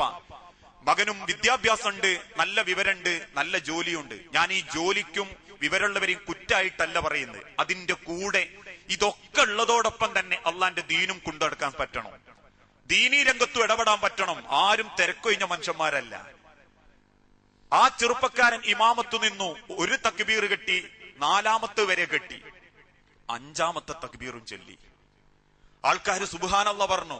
ആ മനുഷ്യനിത് നിർത്താനാ ഓർമ്മല്ല. 6ാമത്തെ തക്ബീറിലേക്ക് പോകാൻ ഒരുങ്ങുമ്പോ ആരൊക്കെയോ എന്തൊക്കെയോ ശബ്ദങ്ങൾ ഉണ്ടാക്കിയിട്ടും അസ്വസ്ഥത കാണിച്ചും തക്ബീർ നിർത്തിച്ചു. കാരണം മയ്യത്ത് നിസ്കാരത്തിൽ 4 തക്ബീറേ ഉള്ളൂ. സലാം വെട്ടിക്കഴിഞ്ഞ ചെറുപ്പക്കാരൻ തിരിഞ്ഞു നിന്നിട്ട് പ്രാസംഗികനായോതുകൊണ്ടാവാം, ഇനി താടി കണ്ടിട്ടാണോ എന്നറിയല, എന്നോട് ചോദിച്ചു, അല്ല 7 തക്ബീർ അല്ലായിരുന്നു. അയാളെ വിചാരം ഇത് പെരുന്നാൾ നിസ്കാരാണ്. അത്രക്ക് വിവരമില്ലാത്ത, ദീനുമായിട്ട് ഇടപെടാത്തതിന്റെ പേരിൽ വിദ്യാഭ്യാസം കൊണ്ട് മാത്രം നേട്ടമുണ്ടാക്കുന്ന ഒരു മക്കളാക്കി മാറ്റരുത് സ്വന്തം മക്കളെ. ഉത്തരം പറയേണ്ടി വരും വാപ്പാരെ അള്ളാന്റെ കോടതിയിൽ. അള്ളാഹുവിന്റെ ചോദ്യത്തിന് ഉത്തരം പറയേണ്ടി വരും. വിശുദ്ധ ഖുർആൻ ഓർമ്മപ്പെടുത്തിയതാ, യുബസ്സറൂനഹും യവദ്ദുൽ മുജ്രിമു ലൗ യഫ്തദി മിൻ അദാബി യൗമഇദിൻ ബിബനീഹി വസ്വാഹിബതിഹി വഅഖീഹി വഫസീലതിഹി അല്ലതി തുവീഹി. നാളെ റബ്ബിന്റെ മഹിശറ ലോകത്ത് കുടുംബസമേതം നരകത്തിന്റെ അവകാശിയാക്കി റബ്ബ് നിർത്തുമ്പോ വാപ്പാര് മക്കളെ നോക്കും, മക്കള് വാപ്പാരെയും നോക്കും. മക്കള് മരിച്ചോയ വാപ്പാര് സങ്കടപ്പെടണ്ട, രക്ഷിതാക്കൾ മരിച്ചോയ മക്കളും സങ്കടപ്പെടണ്ട. ഒരിക്കൽ കൂടി കാണാം അള്ളാന്റെ മഹിശറയിൽ. മുഖത്തോട് മുഖം നോക്കും. ആ നോട്ടത്തിന് അത്ര സന്തോഷം ഉണ്ടാവില്ല, ദേഷ്യത്തിന്റെ പകയുടെ നോട്ടായിരിക്കും. കാരണം നരകാവകാശിയാണെന്ന് തീരുമാനിക്കപ്പെട്ടിട്ടുള്ള നിർത്താണത്. യുബസ്സറൂനഹും, തമ്മിൽ നോക്കിക്കാണും, യജ്രിമൂൻ, അവിവേകികൾ, അക്രമകാരികൾ, നരകാവകാശികൾ. അങ്ങനെ കാണുമ്പം വാപ്പാര് മക്കളെ മുഖത്തേക്ക് നോക്കും. മക്കള് വാപ്പാന്റെ അരികിൽ വരും. എന്നിട്ട് വാപ്പാനോട് ചോദിക്കും, എന്റെ പൊന്നു വാപ്പ, എന്തൊക്കെ എനിക്ക് തന്നിട്ടുണ്ട് വാപ്പ? ആയ കാലത്ത് എനിക്ക് വേണ്ടി കഷ്ടപ്പെട്ടതല്ലേ വാപ്പ? ആണ് രക്ഷിതാക്കളെ. ഞാനൊരു വാപ്പയായതുകൊണ്ട് എനിക്കിപ്പൊ പറയാൻ പറ്റും, മക്കൾക്ക് വേണ്ടിയാ നമ്മൾ ജീവിക്കുന്നത്. കണ്ണഞ്ചേരി പന്നിയങ്കര റോഡ് സൈഡിൽ ഒരു 3 സെന്റ് കൊടുക്കാനുണ്ടെന്ന് കേട്ട വാപ്പാന്റെ മനസ്സിൽ ആദ്യം വരുന്ന ചിന്ത എന്താ? സ്വന്തം മക്കളാരെങ്കിലും അത് വാങ്ങായിരിക്കും, ഓന്റെ പേരിലേക്ക് അത് വാങ്ങിയിട്ടാൽ ഓൻ അവിടെ ഒരു പുരണ്ടാക്കായിരുന്നല്ലോ എന്നാ. മരിക്കുന്നത് വരെ വാപ്പാരെയും പുണ്യതാ, പൂതിയതാ. ചില വാപ്പാരോട് ചോദിച്ചാ പറയുകയും ചെയ്യും, എന്തൊക്കെയാ വാപ്പാങ്ങളെ വിശേഷം എന്ന് ചോദിച്ചാ വാപ്പാര് പറയും, എന്ത് വിശേഷം മോനെ, മരിച്ചോണോ? അത്ര തന്നെ. കാരണം എന്താ? എനിക്കുള്ള 2 പെൺകുട്ടികളും 2 ആൺകുട്ടികളുമാണ്. പെൺകുട്ടികളൊക്കെ ഞാൻ നല്ല നിലക്ക് കെട്ടിച്ചയച്ച്. ആൺകുട്ടികളും മൂത്തോന് ഗൾഫിൽ ജോലിയാണ്, നാട്ടില് നല്ല നിലയിലാണ്. ഇളയോന്റെ ഒപ്പരാണ് ഞാന്, ഓനും നല്ല നിലയിലാണ്. പിന്നപ്പം മക്കള് ഇങ്ങനെയൊക്കെ കാണലല്ലേ ഒരു വാപ്പാന്റെ പുണ്യം? മക്കളൊക്കെ ഒരു പുരണ്ടാക്കലും, മക്കളെയൊക്കെ കെട്ടിച്ചുവിടലും, മക്കളൊക്കെ നല്ല സ്ഥിതിയിലാവലും, ഇതൊക്കെ തന്നെയല്ലേ ഒരു വാപ്പാന്റെയും ഉമ്മാന്റെയും പൂതിയും പുണ്യവും. അതുകൊണ്ട് ഇനിയിപ്പൊ അള്ള വിളിച്ചാൽ അങ്ങ് പോണം, മരിച്ചു പോണം, ഇതാണോ പുണ്യം? മക്കളൊക്കെ നല്ല നിലക്കത്തിലും വീടുണ്ടാക്കലും ജോലി കിട്ടലും ആണോ വാപ്പാരെ പുണ്യം, ഉമ്മാരെ പുണ്യം? എന്നാരാ മുസ്ലിം സമുദായത്തെ പഠിപ്പിച്ച്? മരിച്ചു കിടക്കുന്ന വാപ്പാക്ക് മരിക്കാൻ കിടക്കുമ്പോ ഒരു പുണ്യം മനസ്സിലുണ്ടാവണം. ഇന്നെ മറക്കാത്ത മക്കളാ എന്റെ മക്കള്, ഒരു വക്തിന് പോലും ഇന്നെ മറക്കൂലെന്ന് എനിക്ക് ഉറപ്പുണ്ട്. കാരണം ഞാൻ ഓലെ ദീന് പഠിപ്പിച്ചിട്ടുണ്ട്. ആ പുണ്യം കിട്ടുന്ന വാപ്പാര പുഞ്ചിരിച്ചുകൊണ്ട് മരിക്കാൻ ആഗ്രഹിക്കേണ്ടി. പുണ്യമുള്ള മരണം. ഇന്ന് നേരത്തെ സുബ്ഹ് നമ്മൾ നിസ്കരിച്ചല്ലോ. എത്ര മക്കള് പ്രാർത്ഥിച്ചപ്പം വാപ്പാന്റെയും ഉമ്മാന്റെയും സങ്കടം പറഞ്ഞിട്ടുണ്ട്. ഒന്റെ റബ്ബേ, 6 അടി മണ്ണ് കിടക്കുക അവർക്ക് ഇങ്ങി ഹൈറ് വരുത്തണേ. അതേപോലെ ആഖിറത്തിൽ അള്ളാന്റെ കോടതിയിൽ വാപ്പാന്റെ അരികിൽ വന്ന് ചോദിക്കും, എന്റെ പൊന്നു വാപ്പാ, നിങ്ങൾ എനിക്ക് എന്തൊക്കെ തന്നിട്ടുണ്ട് വാപ്പാ? നിങ്ങൾ ആയുസ് കൊണ്ട് സമ്പാദിച്ചത് എനിക്കല്ലേ വാപ്പ നിങ്ങൾ തന്ന്? ആണ് മോനെ, ഇതൊക്കെ എനിക്ക് തന്നിട്ട് ഒരു നല്ല ഉമ്മാനങ്ങൾ എനിക്ക് തന്നില്ലല്ലോ വാപ്പ. ഇതേപോലെ ഉമ്മാനോടും ചോദിക്കും, എന്റെ പൊന്നുമ്മ, എന്തൊക്കെ നിങ്ങൾ എനിക്ക് തന്നിട്ടുണ്ട്? ഇതൊക്കെ എനിക്ക് തന്നിട്ടു എന്റെ പൊന്നുമ്മ, നല്ലൊരു വാപ്പനങ്ങൾ എനിക്ക് തന്നില്ലല്ലോ ഉമ്മ. അപമാന ഭാരം കൊണ്ട് വാപ്പന്മാരെ തലകുമ്പിട്ട് നിൽക്കുമ്പോൾ ആ മക്കള് പറയാ, എന്റെ റബ്ബേ, ദീന് കാര്യത്തിൽ എന്നെ പ്രേരിപ്പിക്കാത്ത, അല്ലാത്ത വിഷയത്തിൽ ഇവര് പ്രേരിപ്പിക്കുന്നത് പോലെ ദീനിന്റെ കാര്യത്തിൽ ഞങ്ങളെ ഇവര് പ്രേരിപ്പിച്ചിരുന്നെങ്കിൽ ഞങ്ങൾ നന്നാവുമായിരുന്നു റബ്ബേ. ഞങ്ങൾ ലക്ഷ്യം പഴച്ചു പോകാനുള്ള കാരണം ദീനിലേക്ക് ഞങ്ങളെ കൈപിടിക്കാത്തിന്റെ ഉമ്മയും വാപ്പയുമാണ് റബ്ബേ. അതുകൊണ്ട് തഹ്ത അക്ദാമിന, ഇവരെ എങ്ങാനും കാലിന്റെ ചുവട്ടിൽ വെച്ച് തന്നാൽ ചവിട്ടി അരയ്ക്കും റബ്ബേ ഈ 2 ജന്മങ്ങളെയും എന്നും മക്കള് പറയുന്ന ഗതികേടൊന്ന് ആലോചിച്ചു നോക്കി വാപ്പാരുമാരെ. ആയ കാലങ്ങൾ അത്രയും മക്കൾക്ക് വേണ്ടി ജീവിച്ചിട്ട് അവസാനം ആഖിറത്ത് ചെല്ലുമ്പോ മക്കള് തിരിച്ചു പറയുന്നതാണിത്. അതുകൊണ്ട് അള്ളാന്റെ ദീനിലേക്ക് മക്കളെ കൈപിടിക്കണം. അവരോട് പറയണം, നീ ഇന്ന മീറ്റിംഗ് പങ്കെടുക്കണം, നീ നാട്ടിലൊരു ദീനിന്റെ ആളാവണം. അള്ളാന്റെ ദീന് ഇടപെടുത്തപ്പെടുന്ന കാരണം മോനെ, ഞാൻ അങ്ങ് മരിച്ചു പോയാലും ഈ നാട്ടിൽ ഇസ്ലാഹി പ്രബോധന രംഗത്തുണ്ടെങ്കിൽ വാപ്പാക്ക് ഖബറിലേക്ക് അതിന്റെ പുണ്യം കിട്ടും. എനിക്കുറപ്പാ. ഞാനിങ്ങനെ എഴുന്നേറ്റ് നിൽക്കുമ്പോ എന്റെ ഒരുവിധം കൂലി, ഒരുപാട് കൂലിന്റെ അമ്മക്കും വാപ്പക്കും പോകുന്നുണ്ട്. ഇതേപോലെ മരിച്ചാലും പോകും അവർക്ക്. ഇതേപോലെ നമ്മൾ മരിച്ചടന്ന നമ്മളെ ഖബറിലേക്ക് നമ്മളെ മക്കളെ കൊണ്ട് കിട്ടാൻ എന്ത് ദീനി പ്രവർത്തന നമ്മളെ മക്കളെ രംഗത്തുള്ളത്? അള്ളാന്റെ ദീനിലേക്ക് കൊണ്ടുവരാൻ അത് രക്ഷിതാക്കളെ ബാധ്യതയാണ്. ഇന്നത്തെ യുവാക്കളെയും യുവതികളെയും ദീനുമായി അടുപ്പിക്കാനും ദീനീ രംഗത്തവരെ ഇടപെടുത്താനും നമുക്ക് ഓരോരുത്തർക്കും സാധിക്കേണ്ടതുണ്ട്. എന്നിട്ട് മക്കളെ ഓർമ്മപ്പെടുത്തി കൊടുക്കണം, യുവത്വം അള്ളാന്റെ ഒരു അനുഗ്രഹമാണ്. അള്ളാന്റെ ഒരു അനുഗ്രഹമാണ് യുവത്വം. ആ യുവത്വം റോഡിൽ തീർക്കാനുള്ളതല്ല യുവാക്കളെ. ഇരുചക്ര വാഹനത്തിൽ പാറിപ്പറന്ന് റോഡിൽ തല്ലി അലച്ചു വീണ് മുഖവും കാലും 12 ശസ്ത്രക്രിയ നടത്തിയിട്ടും നേരാവണ്ണമാക്കാതെ ഇന്നും ഉമ്മാക്കും വാപ്പാക്കും 20 ലക്ഷത്തിലധികം ചെലവ് വരുത്തി വെക്കുന്ന മക്കളുണ്ട്. സിനിമാശാലകളുടെ മണിക്കൂറുകൾക്കുള്ളിൽ ഇരുട്ടിനുള്ളിൽ 2.5 3 മണിക്കൂറും സിനിമ കണ്ട് രസിക്കുന്ന മക്കളുണ്ട്. റിയാലിറ്റി ഷോകൾക്ക് മുൻപിൽ ചടഞ്ഞിരിക്കുന്ന പെൺമക്കളുണ്ട്. പരസ്യ മോഡലുകൾക്ക് പിന്നാലെ ആഴ്ചക്കനുസരിച്ച് 10,000ന്റെ ഡ്രസ് ഇട്ട് മുടിയും താടിയും പരസ്യങ്ങൾക്കനുസരിച്ച് മാറ്റുന്ന മക്കളുണ്ട്. ഏതൊക്കെ തരത്തിൽ ലോകത്തിന്റെ റസൂലുള്ളാഹി സ്വല്ലല്ലാഹു അലൈഹി വസല്ലം ഓർമ്മപ്പെടുത്തി, അല്ല തന്നത് എന്താണോ മനുഷ്യരെ, അത് അല്ല ചോദിക്കുക തന്നെ ചെയ്യും. അതുകൊണ്ട് മക്കളെ, യുവത്വം അത് അള്ളാന്റെ ഒരു അനുഗ്രഹം. ആ യുവത്വം റബ്ബ് തന്നൊരു മുതലാ. ആ യുവനം ഏത് സെക്കൻഡിലും തിരിച്ചെടുക്കാനും അള്ളാഹ്ക്ക് സാധിക്കും. ഏത് സെക്കൻഡിലും കിടപ്പിലാക്കി കളയാൻ പടച്ചോന് പറ്റും. ഒരു അനുഭവത്തിന്റെ കഥ. ഇരുചക്ര വാഹനത്തിൽ പറന്നു പോകുമ്പോ ഒരു പ്രായമുള്ള മനുഷ്യർ റോഡ് മുറിച്ചടക്കാൻ നോക്കുക. അയാളെ വെട്ടിച്ചൊന്ന് സ്റ്റൈലാക്കി പോകുന്ന പോക്കില് ആ മക്കള് ചെറുപ്പക്കാരൻ തിരിച്ച് വയസ്സനോട് പറഞ്ഞു, മരിക്കാനാണെ പൊരെ കുത്തിരുന്നാ പോരെ കാക്കാന്ന്. മനുഷ്യന്മാരടുത്ത വളവ് പോയി തല്ലി അലച്ചു വീണ് അതിലൊന്നു മരിച്ചു, ഒന്ന് ഇപ്പോഴും ഒന്ന് നൂർന്ന് നിൽക്കാൻ പറ്റാതെ നട്ടല് പൊട്ടി കിടക്കുക. അള്ള തീരുമാനിച്ച ആ സെക്കൻഡിൽ അള്ള അങ്ങ് കൊടുക്കും. യൗവനം തന്ന റബ്ബ് ഈ യൗവനത്തോടെ നിലനിർത്തുന്നത് അള്ളാന്റെ അനുഗ്രഹ. ആ അനുഗ്രഹം തന്ന റബ്ബിന് നമ്മൾ കൊടുക്കേണ്ടത് എന്താ? ഇത് നശിപ്പിക്കുന്ന വൃത്തികെട്ട കാര്യങ്ങളല്ല, യൗവനത്തിന്റെ കർമ്മശേഷി മുരടിപ്പിക്കുന്ന കാഴ്ചകളല്ല. മണിക്കൂറുകളോളം ഇന്നത്തെ വാട്സപ്പ് ഫേസ്ബുക്ക് സമ്പ്രദായത്തിന്റെ മുൻപിലാ മക്കള്. ഒരു കുടുംബത്തിലുള്ള മര്യാദ പോലും കാണിക്കാൻ ചില കുടുംബങ്ങളിലുള്ള യുവാക്കൾക്കും യുവതികൾക്കും സാധിക്കുന്നില്ല, അല്ലേ? വീട്ടിന്റെ ഉമ്മറത്തിരിക്കുന്ന മകൻ ഒരു ബർമുടയും ബനിയനും ധരിച്ച് മൊബൈലും കുത്തിരിക്കുമ്പോ പള്ളിന്റെ ആളാണെങ്കിലും നമ്മളാണെങ്കിലും കയറി ചെന്നിട്ടൊന്ന് ചോദിക്കും, മോനെ വാപ്പണ്ടവട? ഓനെ കേട്ടിട്ട് തന്നെ ഉണ്ടാകിയല്ല, ഓനെ ഇന്ന് കണ്ണുവർത്തിയിട്ടുണ്ടാകിയല്ല. എന്നിട്ട് അവസാനം ഒരു 3 തവണ ചോദിച്ചാല് അതിൽ നിന്നൊരു മറുപടി പറയാതെ അകത്തേക്ക് എഴുന്നേറ്റ് പോകുന്ന കടന്നു വരുന്ന അതിഥികളോട് പോലും മര്യാദയോടെ പെരുമാറാൻ പഠിക്കുന്നതിൽ നിന്ന് തടയുന്നത് മനുഷ്യന്റെ ഇത്രമാത്രം ആധുനികവൽക്കരിക്കപ്പെട്ട സംവിധാനങ്ങൾക്ക് പിന്നാലെയുള്ള ലക്ഷ്യമില്ലാത്ത പോക്കാണ്. ഇണചേരുന്ന രംഗങ്ങള്, ഫസാദുകള്, ആരോഗ്യം നഷ്ടപ്പെടുത്തിക്കൊണ്ടിരിക്കുക. ഇനി ഇന്നത്തെ കാലഘട്ടത്തിൽ പ്രത്യേകിച്ച് യുവാക്കളോട് പറയട്ടെ, എന്റെ സ്ഥാപനത്തില് ഇവിടുത്തെ മുഹമ്മദ് അലി മാഷ്കറിയ 4ാം ക്ലാസ്സിലുള്ള ഒരു കുട്ടി വളരെ സന്തോഷത്തോടുകൂടി ഉമ്മാന്റെയും വാപ്പാന്റെയും കൂടെ ഗൾഫിക്ക് പോകാൻ തീരുമാനിക്കുക. സ്കൂളിൽ നിന്നൊക്കെ യാത്രയൊക്കെ പറഞ്ഞു. ഒരു ജ്യേഷ്ഠത്തിയാളുള്ളത് കാലിക്കറ്റ് ഗേൾസ് പഠിക്കുന്ന 7ാം ക്ലാസ്സിലെ 8ാം ക്ലാസ്സിലെ കുട്ടി. സന്തോഷത്തോടെ ആ കുട്ടിയൊക്കെ യാത്രയാക്കി ഞങ്ങൾ സ്കൂളിൽ നിന്ന്. പക്ഷേ ഒരാഴ്ച കഴിഞ്ഞ് തിരിച്ചു വന്നു ആ പെൺകുട്ടി, ആകെ കരഞ്ഞു കലങ്ങിയ കണ്ണുവേറ്റ്. എന്തേ കാരണം എന്ന് ചോദിച്ചപ്പോ പറഞ്ഞു, വിദേശത്തേക്ക് പോകാൻ പറ്റിയില്ല. കാരണം എന്താണെന്നറിയോ? മെഡിക്കൽ ചെക്കപ്പിനിടയിൽ മൂത്ത കുട്ടിക്ക് ബ്രെയിൻ ട്യൂമറാ, ക്യാൻസറാ. ആ വാപ്പ 2.5 മാസമായി RCC ആയിട്ട് ബന്ധപ്പെട്ടുകൊണ്ടിരിക്കുക. അദ്ദേഹത്തിന്റെ പല മുതലും അദ്ദേഹം വിൽക്കേണ്ടി വന്നു. അവസാനം കഴിഞ്ഞ ദിവസം ഹോസ്പിറ്റലിൽ നിന്ന് സ്കൂളിലേക്ക് വന്നപ്പോ ഒരു ചോദ്യത്തിന് അയാൾ സങ്കടത്തോടൊരു മറുപടി പറഞ്ഞിട്ടുണ്ട്. ഞാൻ ആ RCCയിൽ നിൽക്കുമ്പോൾ ഞാൻ കൂടുതലും കണ്ടത് 40 വയസ്സിന്റെ താഴെയുള്ള ചെറുപ്പക്കാരെയാണ്. അവർക്കാണ് ഇന്നത്തെ കാലഘട്ടത്തിൽ ക്യാൻസറിൽ അധികവും വന്നുകൊണ്ടിരിക്കുന്നത്. അതിനൊരു കാരണം നിയന്ത്രിതമല്ലാത്ത ഭക്ഷണ രീതിയാണ്. കരളിനെ കത്തിച്ച് കളയുന്ന ഭക്ഷണ രീതിയാ ഇന്നത്തെ സമൂഹം ഏറ്റെടുത്തിരിക്കുന്നത്. യുവാക്കള് ചീറിപ്പാഞ്ഞതും പൊട്ടിത്തെറിച്ചതും എന്നുള്ള പരസ്യം കാണുമ്പോഴേക്കും കുത്തിപ്പൊരിച്ചതും കിടത്തിപ്പൊരിച്ചതും കരളിനെ ദ്രവിപ്പിച്ച് കളയുന്നതും പുണ്ണാക്കുന്നതും. മനുഷ്യരെ ചെറുകൊടലിലും വൻകൊടലിലും ഡോക്ടർമാർ ഇവിടെ ഉണ്ടാകും. ചെറിയ ചെറിയ രോമങ്ങളെ പോലെയുള്ള സാധനങ്ങളാ നമ്മളെ ഈ ഭക്ഷണത്തിനെ ദഹിപ്പിക്കുന്നത്. ഇത്രയും ശക്തിയുള്ള ഭക്ഷണത്തിന് രുചി കൂട്ടാൻ വേണ്ടി കൊടുക്കുന്ന സാധനം ആ ചെറുകൊടലിലെയും വൻകൊടലിലെയും രോമങ്ങളെ പോലും ദ്രവിപ്പിച്ച് കളഞ്ഞ് അവിടെ പുണ്ണായി കൂടും. അവസാനം ശരീരത്തിൽ കൊഴുപ്പടിഞ്ഞുകൂടി ബ്ലോക്കായും സ്ട്രോക്കായും ആൻജിയോപ്ലാസ്റ്റായും പൈസ ഉള്ളോൻ എന്തെങ്കിലും ചെയ്തിട്ടും അല്ലാത്തോന് 35-40 വയസ്സിലും മണ്ണോട് ചേർന്നുകൊണ്ടിരിക്കുക.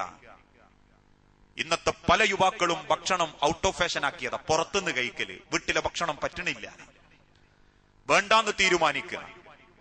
അതുകൊണ്ട് ആരോഗ്യം, യൗവനം അല്ല തന്നതാ. ഈ ആരോഗ്യം കൊണ്ട് കാണേണ്ടതും ചെയ്യേണ്ടതും ചെയ്തിട്ടില്ലെങ്കിൽ അല്ലാഹു തആല ചോദ്യം ചെയ്യും. ഈ ആരോഗ്യം നശിപ്പിക്കുന്ന ഒരു കാഴ്ചയിലേക്കും എന്റെ യുവാക്കൾ പോകാൻ പാടില്ല. ഒരു കാഴ്ചയിലേക്കും, മനുഷ്യന്റെ ശരീരത്തിന് ക്ഷീണം വരുത്തുന്ന ഒരു കാഴ്ചയിലേക്കും എന്റെ യുവാക്കൾ പോകാൻ പാടില്ല. ഞാനത് പറയാൻ ഒരു കാരണമുണ്ട്.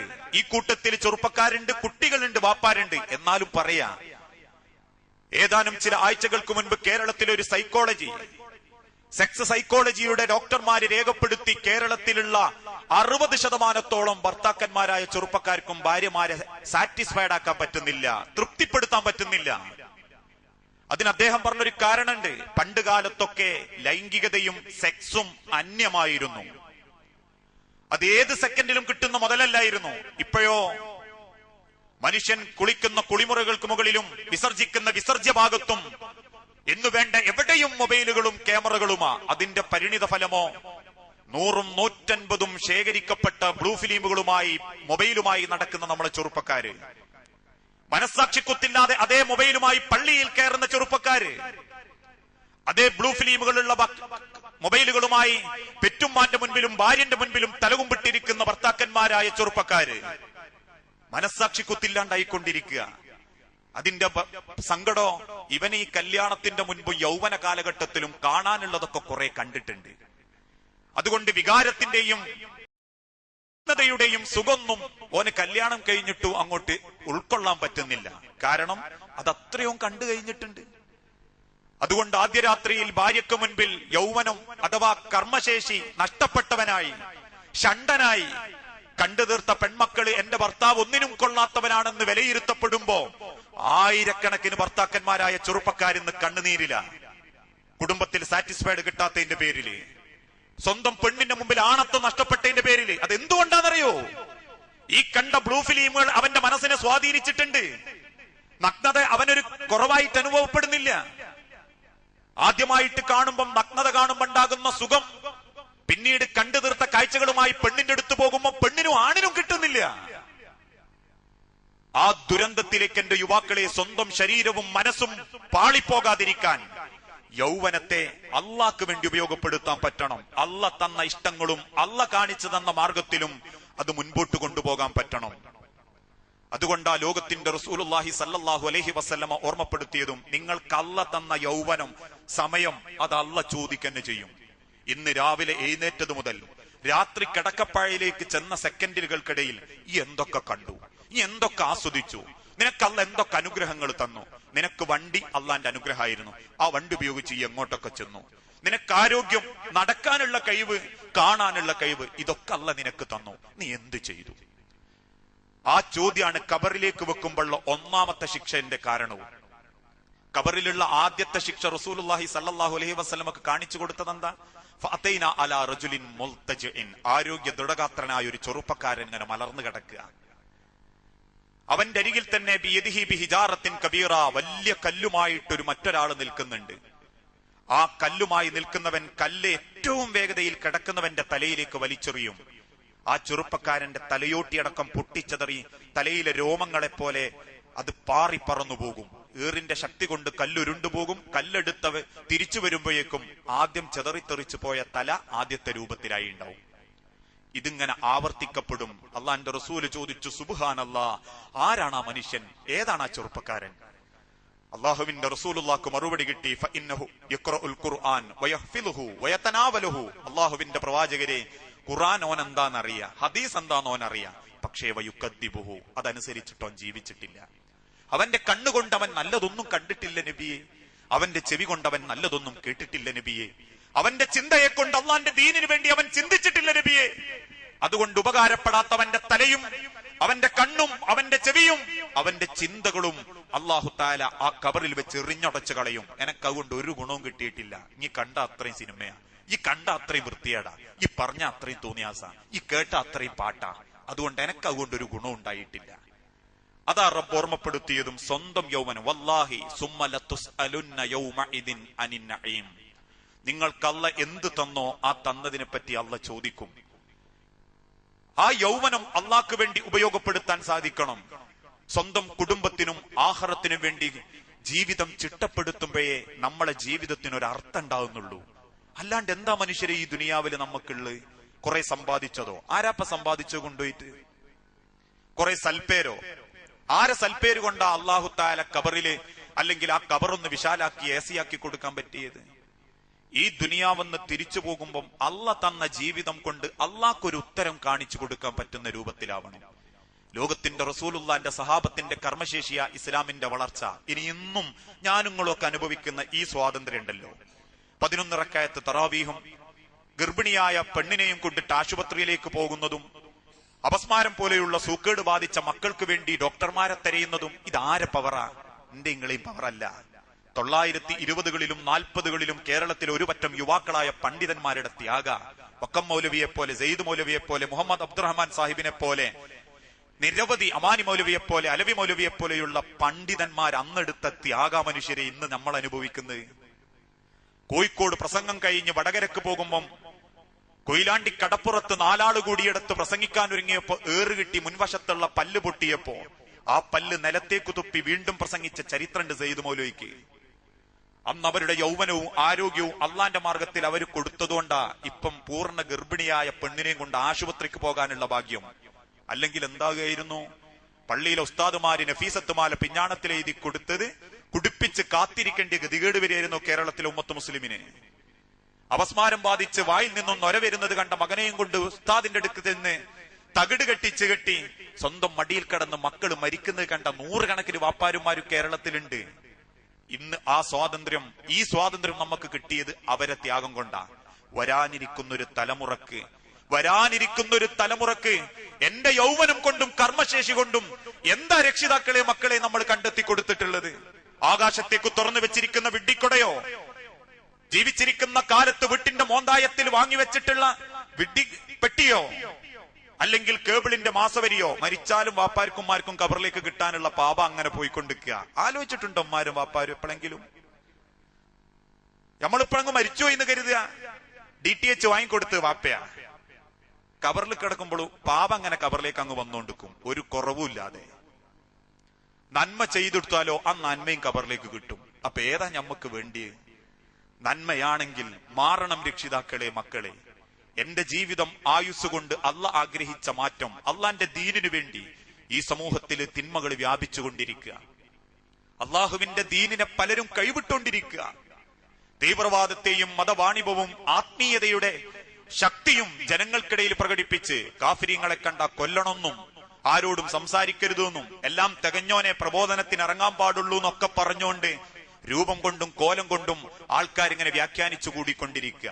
താടി നന്നായാൽ അവന് സ്വർഗത്തിലാണെന്ന് വ്യാഖ്യാനിക്കുന്നവർ വരെ സമൂഹത്തിലുണ്ടാകുമ്പോ ഒരു ഭാഗത്ത് ഉമ്മാനെ നോക്കാത്ത മക്കള്, ഒരു ഭാഗത്ത് മൗലൂദ് 12 ദിവസം ആഘോഷിച്ചിട്ടും തീരാത്ത വിശ്വാസക്കാര്, ഒരു ഭാഗത്ത് ജാറങ്ങളും മക്ബറുകളും വാണിജ്യവൽക്കരിക്കപ്പെടുന്ന വിശ്വാസക്കാര്, റസൂലുള്ളാന്റെ ആസാറ് കൊണ്ട് 40 കോടി വാണിഭം നടത്തുന്ന വിശ്വാസക്കാര്, ഇങ്ങനെ പലരും സമൂഹത്തിൽ മതത്തെ വ്യഭിചരിച്ചു കൊണ്ടിരിക്കുമ്പോ എന്റെ യുവാക്കളെ, അതിനെതിരെ സത്യമറിയുന്ന നമ്മൾ ഓരോരുത്തരും പ്രവർത്തിച്ചിട്ടില്ല എങ്കിൽ, അതിനുവേണ്ടി അണിനിരന്നിട്ടില്ല എങ്കിൽ നാളെ റബ്ബിന്റെ കോടതിയിൽ നമ്മൾ ഉത്തരം പറയേണ്ടി വരും. കാരണം മദീന മക്ക ജീവിത കാലഘട്ടത്തിൽ ലോകത്തിന്റെ റസൂലുള്ളാഹ്ക്ക് ചൂടും ചൂരും ധൈര്യവും കൊടുത്തത് അള്ളാഹുവിന്റെ പ്രവാചകന്റെ സഹാബാക്കളാ, യുവാക്കളുടെ കർമ്മശേഷിയാ. അറിയാമല്ലോ, ഒരിക്കൽ ഒരു എഴുത്തെഴുതി അള്ളാഹുവിന്റെ തിരുദൂതൻ, ഞാനാണ് പ്രവാചകൻ, മുഹമ്മദ് അല്ല പ്രവാചകൻ എന്ന് പറഞ്ഞു നടക്കുന്ന മുസൈലിമത്തുൽ കദ്ദാബിനാണ് എഴുത്തെഴുതിയത്. ആ എഴുത്തെഴുതി പ്രവാചകൻ സല്ലല്ലാഹു അലൈഹി വസല്ലമ എഴുത്തുമായി മദീനത്തെ പള്ളിയുടെ മുൻഭാഗത്തിറങ്ങി. എന്നിട്ട് ഇങ്ങനെ നോക്കി, ആരെ കയ്യിലാ കൊടുത്തു വിടുക? ഹബീബ് റളിയല്ലാഹു അൻഹുവിനെ അടുത്തേക്ക് വിളിച്ചു അള്ളാന്റെ റസൂല്. ആ എഴുത്ത് കൊടുത്തിട്ട് പറഞ്ഞു, മോനെ ഹബീബെ, നിന്നെ ഞാൻ തെരഞ്ഞെടുക്കാൻ ഒരു കാരണമുണ്ട്. അത് നിന്റെ യൗവനമാണ്, നിന്റെ യുവത്വമാണ്. നിനക്ക് അള്ള തന്ന ആരോഗ്യം, അത് അള്ളാന്റെ മാർഗത്തിൽ നിനക്ക് ഉപയോഗപ്പെടുത്താൻ പറ്റിയാൽ നിനക്ക് അള്ളാന്റെ സ്വർഗമുണ്ട് മോനെ. ആ എഴുത്തിൽ എന്താണെന്ന് പോലും നോക്കാതെ 400 കിലോമീറ്ററുകളിലധികം ചുട്ടുപൈത്ത മരുഭൂമിയിലൂടെ നടന്ന് മുസൈലിമത്തുൽ കദ്ദാബിന്റെ വീട്ടിലെത്തി. ആര്? ഹബീബ് റളിയല്ലാഹു അൻഹു. ആ എഴുത്ത് മുസൈലിമാന്റെ കയ്യിൽ കൊടുത്തു. എഴുത്ത് വായിച്ച മുസൈലിമ ദേഷ്യം കൊണ്ട് വരയ്ക്കാൻ തുടങ്ങി. കാരണം ആ എഴുത്തിലുണ്ടായിരുന്നത്, മുഹമ്മദ് എന്ന പ്രവാചകൻ നിന്നെ ബോധ്യപ്പെടുത്തുന്നു മുസൈലിമ, നീ അല്ല പ്രവാചകൻ, ഞാനാണ് പ്രവാചകൻ. അതുകൊണ്ട് തെറ്റിതിരുത്തി താങ്കൾ ഇസ്ലാമിലേക്ക് മടങ്ങി വരണം. എഴുത്തു വായിച്ച മുസൈലിമത്തുൽ കദ്ദാബ് ചോദിച്ചു, മൻ മുഹമ്മദ് യാ ഹബീബ്, ഹബീബെ ആരാ മുഹമ്മദ്? അള്ളാന്റെ റസൂലിന്റെ പേര് കേട്ട് തീരുമ്പോഴേക്കും ആകാശത്തേക്ക് കൈയുയർത്തി ആ പ്രിയപ്പെട്ട സ്വഹാബി പറഞ്ഞു, മുഹമ്മദുർ റസൂലുള്ളാഹ്, അള്ളാന്റെ ദൂതനാണ് എന്റെ മുഹമ്മദ്, എന്റെ പ്രവാചകൻ. വീണ്ടും ചോദിച്ചു മുസൈലിമ, അങ്ങനെയാണെങ്കിൽ ഹബീബെ മൻ മുസൈലിമ, ആരായി മുസൈലിമ? ചോദ്യം കേട്ടിട്ടും കേൾക്കാത്തവനെ പോലെ ചെവി ഇങ്ങനെ വട്ടം പിടിച്ചിട്ടും ഹബീബ് റളിയല്ലാഹു അൻഹു ചോദിച്ചു, എന്താ മുസൈലിമ താൻ പറയുന്നത്, കേൾക്കുന്നില്ലല്ലോ. വീണ്ടും അല്പം ശബ്ദമുയർത്തി മുസൈലിമ ചോദിച്ചു, മൻ മുഹമ്മദ്, മുഹമ്മദ് റസൂലുള്ളാഹ്, മൻ മുസൈലിമ. വീണ്ടും ഹബീബ് ചെവി വട്ടം പിടിച്ചു, എന്താ മുസൈലിമ പറയുന്നത്? ഹബീബ് തന്നെ പരിഹസിക്കുകയാണ് എന്ന് ബോധ്യപ്പെട്ട മുസൈലിമത്തുൽ കദ്ദാബ് ഹബീബിനെ പിടിച്ച് കെട്ടാൻ കൽപ്പിച്ചു. ഈത്തപ്പനയിൽ കെട്ടിയിടപ്പെട്ട ഹബീബ് റളിയല്ലാഹു അൻഹുവിന്റെ ശരീരത്തിൽ നിന്ന് തൊടഭാഗത്ത് നിന്ന് പച്ചമാംസം അരിഞ്ഞെടുത്ത് ആ മാംസം കയ്യിൽ പിടിച്ച് കണ്ണിന്റെ നേരെ ചൂണ്ടിയിട്ട് മുസൈലിമത്തുൽ കദ്ദാബ് ചോദിച്ചു, പറ ഹബീബെ, ആരാണ് ഈ മുസൈലിമ? തന്റെ മാംസത്തിലേക്ക് നോക്കി പുഞ്ചിരിയോടെ ആകാശത്തേക്ക് കണ്ണുയർത്തി ഹബീബ് റളിയല്ലാഹു അൻഹു തിരിച്ചു പറഞ്ഞു, മുഹമ്മദുർ റസൂലുള്ളാഹ് മുസൈലിമത്തുൻ കദ്ദാബുല്ലാഹ്, എന്റെ അള്ളാഹുവിന്റെ പ്രവാചകൻ മുഹമ്മദ്, അദ്ദേഹം എന്റെ ദൂതനാ, അള്ളാഹുവിന്റെ പ്രവാചകനാ. പക്ഷെ മുസൈലിമ, നീ ഉണ്ടല്ലോ മുസൈലിമ കദ്ദാബുല്ലാഹ്, അള്ളാന്റെ ശത്രുവാണോ? ദേഷ്യം പിടിച്ച മുസൈലിമത്തുൽ കദ്ദാബ് ഹബീബ് റളിയല്ലാഹു അൻഹുവിനെ വ്യത്യസ്ത കഷണങ്ങളാക്കി. മദീനത്തെ പള്ളിയിൽ നമസ്കരിച്ചിരിക്കുന്ന റസൂലുള്ളാഹിക്ക് അല്ലാഹു വഹി ഇറക്കി കൊടുത്തു, പ്രവാചകരെ, മുസൈലിമ അഥവാ ഹബീബ് ക്രൂരമായി കൊല ചെയ്യപ്പെട്ടിരിക്കുന്നു. മദീനത്തെ പള്ളിയിൽ നിറക്കണ്ണുകളോടെ ലോകത്തിന്റെ റസൂലുള്ളാഹ് പറഞ്ഞൊരു വാക്കുണ്ട്, മുസൈലിമ, അള്ളാന്റെ മതത്തിൽ ദീനിൽ ഒരാളെ പകയുടെ പേരിലോ പ്രതികാരത്തിന്റെ പേരിലോ കൊല്ലാൻ അള്ളാഹ് എനിക്ക് അവകാശം തന്നിരുന്നെങ്കിൽ നിന്നെ ഞാൻ പച്ചക്ക് കൊല്ലുമായിരുന്നു മുസൈലിമ എന്ന് റസൂലുള്ളാഹിനെ കൊണ്ട് പറയിപ്പിച്ച പ്രിയപ്പെട്ട സ്വഹാബി ഹബീബ് റളിയല്ലാഹു അൻഹു. ആ ഹബീബിന്റെ യൗവനത്തിന്റെ കർമ്മശേഷിയായ യുവാക്കളെ എനിക്കിങ്ങൊക്കെ അല്ല തന്ന്. ആ യൗവനം അള്ളാഹ്ക്ക് വേണ്ടി എന്തിനു കൊടുത്തു എന്ന് അല്ല ചോദിക്കുമ്പോ ഹബീബ് റളിയല്ലാഹു അൻഹു പറയും, അള്ളാഹുവേ, നിന്റെക്ക് വേണ്ടി ഞാൻ എന്റെ ജീവൻ കൊടുത്തു. ഹംസ റളിയല്ലാഹു അൻഹു പറയും, ബിലാൽ റളിയല്ലാഹു അൻഹു പറയും. അങ്ങനെ ഓരോരുത്തരും അള്ളാന്റെ കോടതിയിൽ വെച്ചിട്ട് യൗവനം കൊണ്ട് ചെയ്തു കൂട്ടിയ നന്മകൾ പറയുമ്പോ നമുക്ക് എന്ത് നന്മയാണ് പറയാനുള്ളത് എന്ന് മരിക്കുന്നതിന്റെ മുൻപ് നമ്മൾ കണ്ടെത്തണം. എന്റെ യൗവനം കൊണ്ട് അള്ളാന്റെ മാർഗത്തിൽ ഞാൻ എന്ത് ചെയ്തു? ലോകത്തിന്റെ റസൂലുള്ളാനെ പ്രാണന് തുല്യം സ്നേഹിച്ച് സ്വന്തം ശരീരം കൊണ്ട് തടുത്ത റസൂലുള്ളാന്റെ സഹാബത്തുണ്ട്. അതിനായിരുന്നു ഞങ്ങളെ ജീവിതം എന്ന് വിശ്വസിച്ച സഹാബത്ത്. അതുകൊണ്ടൊക്കെ ഇസ്ലാം വളർന്നത്, ഇസ്ലാം വ്യാപിച്ചതും ആ യുവാക്കളുടെ കർമ്മശേഷിയാ. മുതിർന്ന പ്രായമുള്ള ആളുകളുടെ ത്യാഗവും അവരുടെ ചിന്തയും അവരുടെ കാഴ്ചപ്പാടും കൂടെ യുവാക്കളുടെ ശക്തിയുമുണ്ടെങ്കിൽ ഏത് തിന്മക്കെതിരെയും നമുക്ക് പ്രതികരിക്കാനും തടയാനും സാധിക്കുന്നുള്ളതിന്റെ ഏറ്റവും വലിയ തെളിവെന്താണെന്നറിയോ? മുജാഹിദ് പ്രസ്ഥാനം.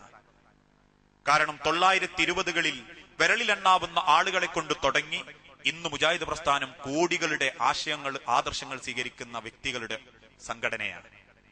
ആ സംഘടനയുടെ ആള് ഇങ്ങോട്ട് വന്നതാ, ഇവിടുന്ന് പോയതല്ല. പണ്ട് മരിച്ചുപോയ മർഹൂം AP ഉസ്താദ് പറയാറുണ്ടായിരുന്നു, അബ്ദുൽ ഖാദർ മൗലവി, അല്ലാഹു തആല ഖബർ വിശാലമാക്കി കൊടുക്കട്ടെ മരിച്ചുപോയ എല്ലാവരുടെയും. അദ്ദേഹം പറയാറുണ്ട്, മുജാഹിദ് പ്രസ്ഥാനത്തിലെ ആളുകൾ പണിയെടുക്കുന്നത് മുജാഹിദ് ആശയത്തിലേക്ക് ജനങ്ങൾ വരാനാ, എന്ന് പറഞ്ഞാൽ ദീനിലേക്ക് ജനങ്ങൾ വരാൻ. ഇതല്ലാത്ത ബാക്കി എല്ലാരും പ്രസംഗിക്കുന്നത് എന്തിനാ? ഞങ്ങളെ ആരും പോവാണ്ടിക്കാൻ വേണ്ടിയിട്ടാ. ബാക്കിയുള്ള ഗ്രൂപ്പിന്ന് അഥവാ വിഭാഗങ്ങളൊക്കെ പ്രവർത്തിക്കുന്നത് എന്തിനാ? ഞങ്ങളെ ആരും പോവാണ്ടിക്കാൻ വേണ്ടിയിട്ട്. നമ്മൾ പ്രവർത്തിക്കുന്നത് അള്ളാന്റെ ദീനിലേക്ക് ആള് വരാൻ വേണ്ടിയിട്ട്. അതുകൊണ്ടാ മുജാഹിദ് പ്രസ്ഥാനം കോടിക്കണക്കിന് ലക്ഷക്കണക്കിന് ആൾക്കാരെ വിളിച്ച് സമ്മേളനം നടത്തിയിട്ടും അടുത്തതിൽ ഞങ്ങൾക്കൊരു ഇന്ന സ്ഥാനം വേണം, ഒരു MLA സ്ഥാനത്തിനുള്ള ആള് ഞങ്ങളുണ്ട് നിക്കാലം വരെ പറയാതിരിക്കാനുള്ള കാരണവും അതാ. ആ ദീനി ചിട്ടയിൽ സമൂഹത്തെ നന്മയിലേക്ക് കൊണ്ടുവരാൻ അന്നൊരു പറ്റം ആളുകൾ അധ്വാനിച്ചതുപോലെ ലോകത്തിന്റെ തിരുദൂതനെ ശരീരം കൊണ്ട് സ്നേഹിച്ച സഹാബാക്കളായ യുവാക്കളായ സഹാബാക്കള് ഉഹുദ് യുദ്ധത്തിലേക്ക് പുറപ്പെടാൻ നേരത്ത് മഹാനായ അബൂ ത്വൽഹാനെ അടുത്തു വിളിച്ച് റസൂലുള്ളാഹി സ്വല്ലല്ലാഹു അലൈഹി വസല്ലം ചോദിക്കുന്നുണ്ട്, മോനെ അബൂ ത്വൽഹ, നിനക്ക് എത്ര ഇഷ്ടമുണ്ട് എന്നോട്? അള്ളാന്റെ റസൂലിന്റെ മുഖത്തു നോക്കി അബൂ ത്വൽഹ എന്ന ചെറുപ്പക്കാരൻ ചോദിക്കൂ, അതെന്താ റസൂൽ നിങ്ങൾ അങ്ങനെ ചോദിച്ച്? എന്റെ ഇഷ്ടത്തിൽ എന്തെങ്കിലും കുറവുള്ളതായിട്ട് നിങ്ങൾക്ക് തോന്നിയോ?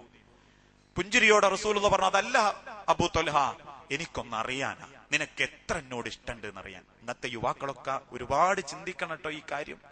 കാരണം നമ്മളെ ഡ്രസ്സും നമ്മളുടെ വേഷവിധാനവും മുടിയും താടിയും ഒക്കെ പരസ്യ മോഡലുകളാണ്. ഞാൻ കുറ്റായിട്ടല്ല പറയുന്നത്. മാന്യതയില്ലാത്ത വസ്ത്രം ധരിക്കുമ്പോഴും നമുക്ക് പറയാനൊരു കാരണമുണ്ട്. ഇന്ന സിനിമയിൽ, ഇന്ന പരസ്യത്തിൽ, ഇന്നോന്റെ അനുധാവനം അങ്ങനെയായിരുന്നു. ലോകത്തിന്റെ റസൂലുള്ളാന്റെ സഹാബത്തോ അള്ളാന്റെ റസൂലിനെ സ്നേഹിക്കുക. ഹബീബ് മഹാനായ അബൂ ത്വൽഹ റസൂലുള്ളാനെ കെട്ടിപ്പിടിച്ചിട്ട് പറഞ്ഞു, അള്ളാന്റെ പ്രവാചകരെ, എന്റെ പ്രാണനേക്കാൾ ഏറെ നിങ്ങളെ ഞാൻ സ്നേഹിക്കുന്നുണ്ട്. റസൂലുള്ളാക്ക് സന്തോഷായി. ഉഹദ് യുദ്ധത്തിൽ നമ്മൾക്കറിയാം, റസൂലുള്ളാഹി സല്ലല്ലാഹു അലൈഹി വസല്ലമ നിർത്തിയതിൽ നിന്ന് 40 ആളുകൾ ഇറങ്ങിപ്പോന്നപ്പോ അതേ ഭാഗത്തുകൂടി ശത്രുക്കൾ ഇടിച്ചു കയറി. പിരിഞ്ഞോടുക എന്നല്ലാണ്ട് റസൂലുള്ളാക്കും സഹാബാക്കൾക്കും പിന്നെ മാർഗല്ല. ഓടുന്ന ഓട്ടത്തിൽ അതുവരെ കൂടെ ഓടിയ റസൂലുള്ളാഹി സല്ലല്ലാഹു അലൈഹി വസല്ലമയെ കാണുന്നില്ല അബൂ ത്വൽഹ. അതുവരെ അള്ളാന്റെ റസൂൽ അബൂ ത്വൽഹാന്റെ വലതുഭാഗത്തുണ്ട്. തിരുദൂതനെ തെരഞ്ഞ് അബൂ ത്വൽഹ യുദ്ധക്കളത്തിലേക്ക് തിരിച്ചോടി. ഓടി ചെന്ന് നോക്കിയപ്പോ കണ്ടത് ഉഹദിന്റെ അരികിലുള്ള ഒരു പൊട്ടക്കിണറ്റിൽ മുൻവശത്തുള്ള 2 പല്ല് പൊട്ടി അള്ളാന്റെ റസൂൽ കിടക്കുക. ഓടിച്ചെന്ന കിണറിലേക്ക് ചാടിയിറങ്ങി മുതുകു കുനിച്ച് തോളത്ത് റസൂലുള്ളാന്റെ കാലെടുത്ത് വെച്ചിട്ട് അബൂ ത്വൽഹ പറഞ്ഞു, ഇർകബി യാ റസൂലല്ലാഹ്, കയറി ഓടി രക്ഷപ്പെടൂ പ്രവാചകരെ. അള്ളാന്റെ റസൂല് ചോദിച്ചു, അൻത യാ ത്വൽഹ, ഈ എന്ത് ചെയ്യും മോനെ ത്വൽഹ? ത്വൽഹ റളിയല്ലാഹു അൻഹു തിരിച്ചു പറഞ്ഞു, അള്ളാഹുവിന്റെ പ്രവാചകരെ, എന്നെ അല്ല ഓൽക്ക് വേണ്ടി, നിങ്ങളെയാ. എവിടെ മുഹമ്മദ് എന്ന് ചോദിച്ചിട്ടാ റസൂലെ അവർ ഓടുന്നത്, അവരെ വാളവര് വീശുന്നത് റസൂൽ എവിടെ എന്ന് ചോദിച്ചിട്ടാ. അതുകൊണ്ട് പ്രവാചകരെ, നിങ്ങൾ രക്ഷപ്പെടണം. അബൂ ത്വൽഹനെ നിങ്ങൾ ശ്രദ്ധിക്കണ്ട. അള്ളാന്റെ റസൂല് മുതുക്കത്ത് ചവിട്ടി മുകളിൽ കയറി. റസൂലുള്ളാന്റെ തല കണ്ട ഉടനെ ശത്രുക്കൾ 4 ഭാഗവും വളഞ്ഞു. അസ്ലം ഗോത്രം, ബനു നളീർ ഗോത്രം, ഗഫാർ ഗോത്രം, ഖുറൈശ് ഗോത്രം. 4 കൂട്ടരെ കയ്യിലും വാളുണ്ട്. പക്ഷെ തുടങ്ങാനൊരു മടി. കാരണം എന്താ? 40ാമത്തെ വയസ്സുവരെ അൽ അമീനായി സ്നേഹിച്ച് നടന്ന മനുഷ്യനാ. ആ മനുഷ്യനെ എങ്ങനെയാ ഉപദ്രവിച്ച് തുടങ്ങാന്നുള്ള സംശയത്തിന്റെ ഇടയിൽ അബൂ ത്വൽഹ എന്ന ചെറുപ്പക്കാരൻ പൊട്ടക്കിണറ്റിൽ നിന്നും വരിഞ്ഞു മുകളിൽ കയറി ഓടിച്ചെന്ന് റസൂലുള്ളാനെ കെട്ടി അങ്ങോട്ട് പിടിച്ചു. അതേ സെക്കൻഡിൽ ശത്രുക്കൾ വെട്ടി.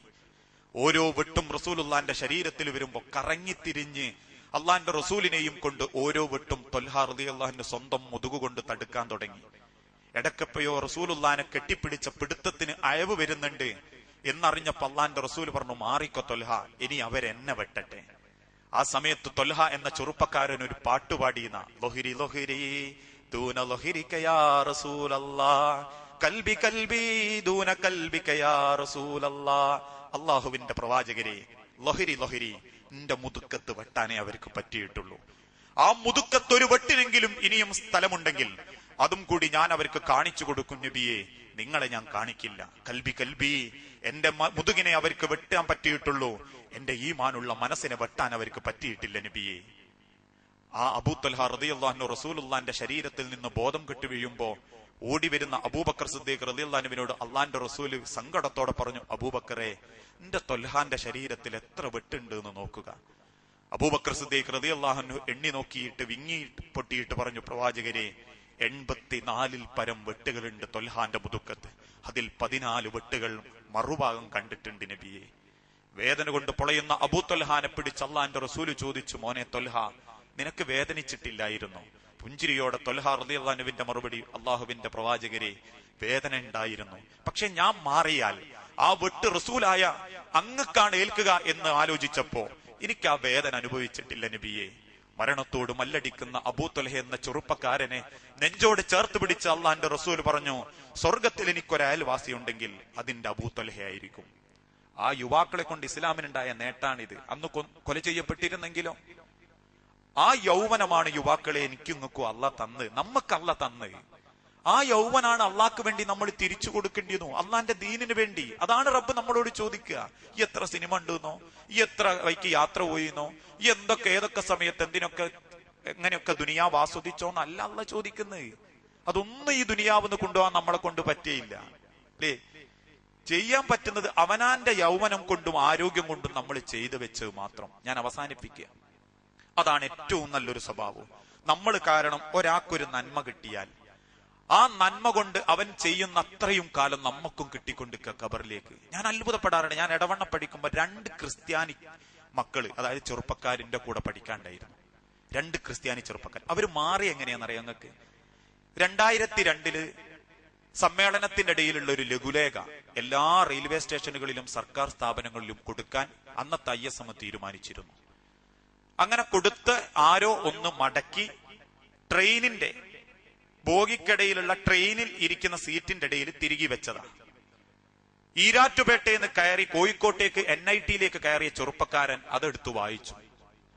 അതുമായിട്ട് ബന്ധപ്പെട്ടു ഇസ്ലാമിക പ്രസിദ്ധീകരണങ്ങൾ വായിച്ചു. 2005 അദ്ദേഹം ഒരു കറകളഞ്ഞ മുവഹിദായ മുസ്ലിമായി വന്നു.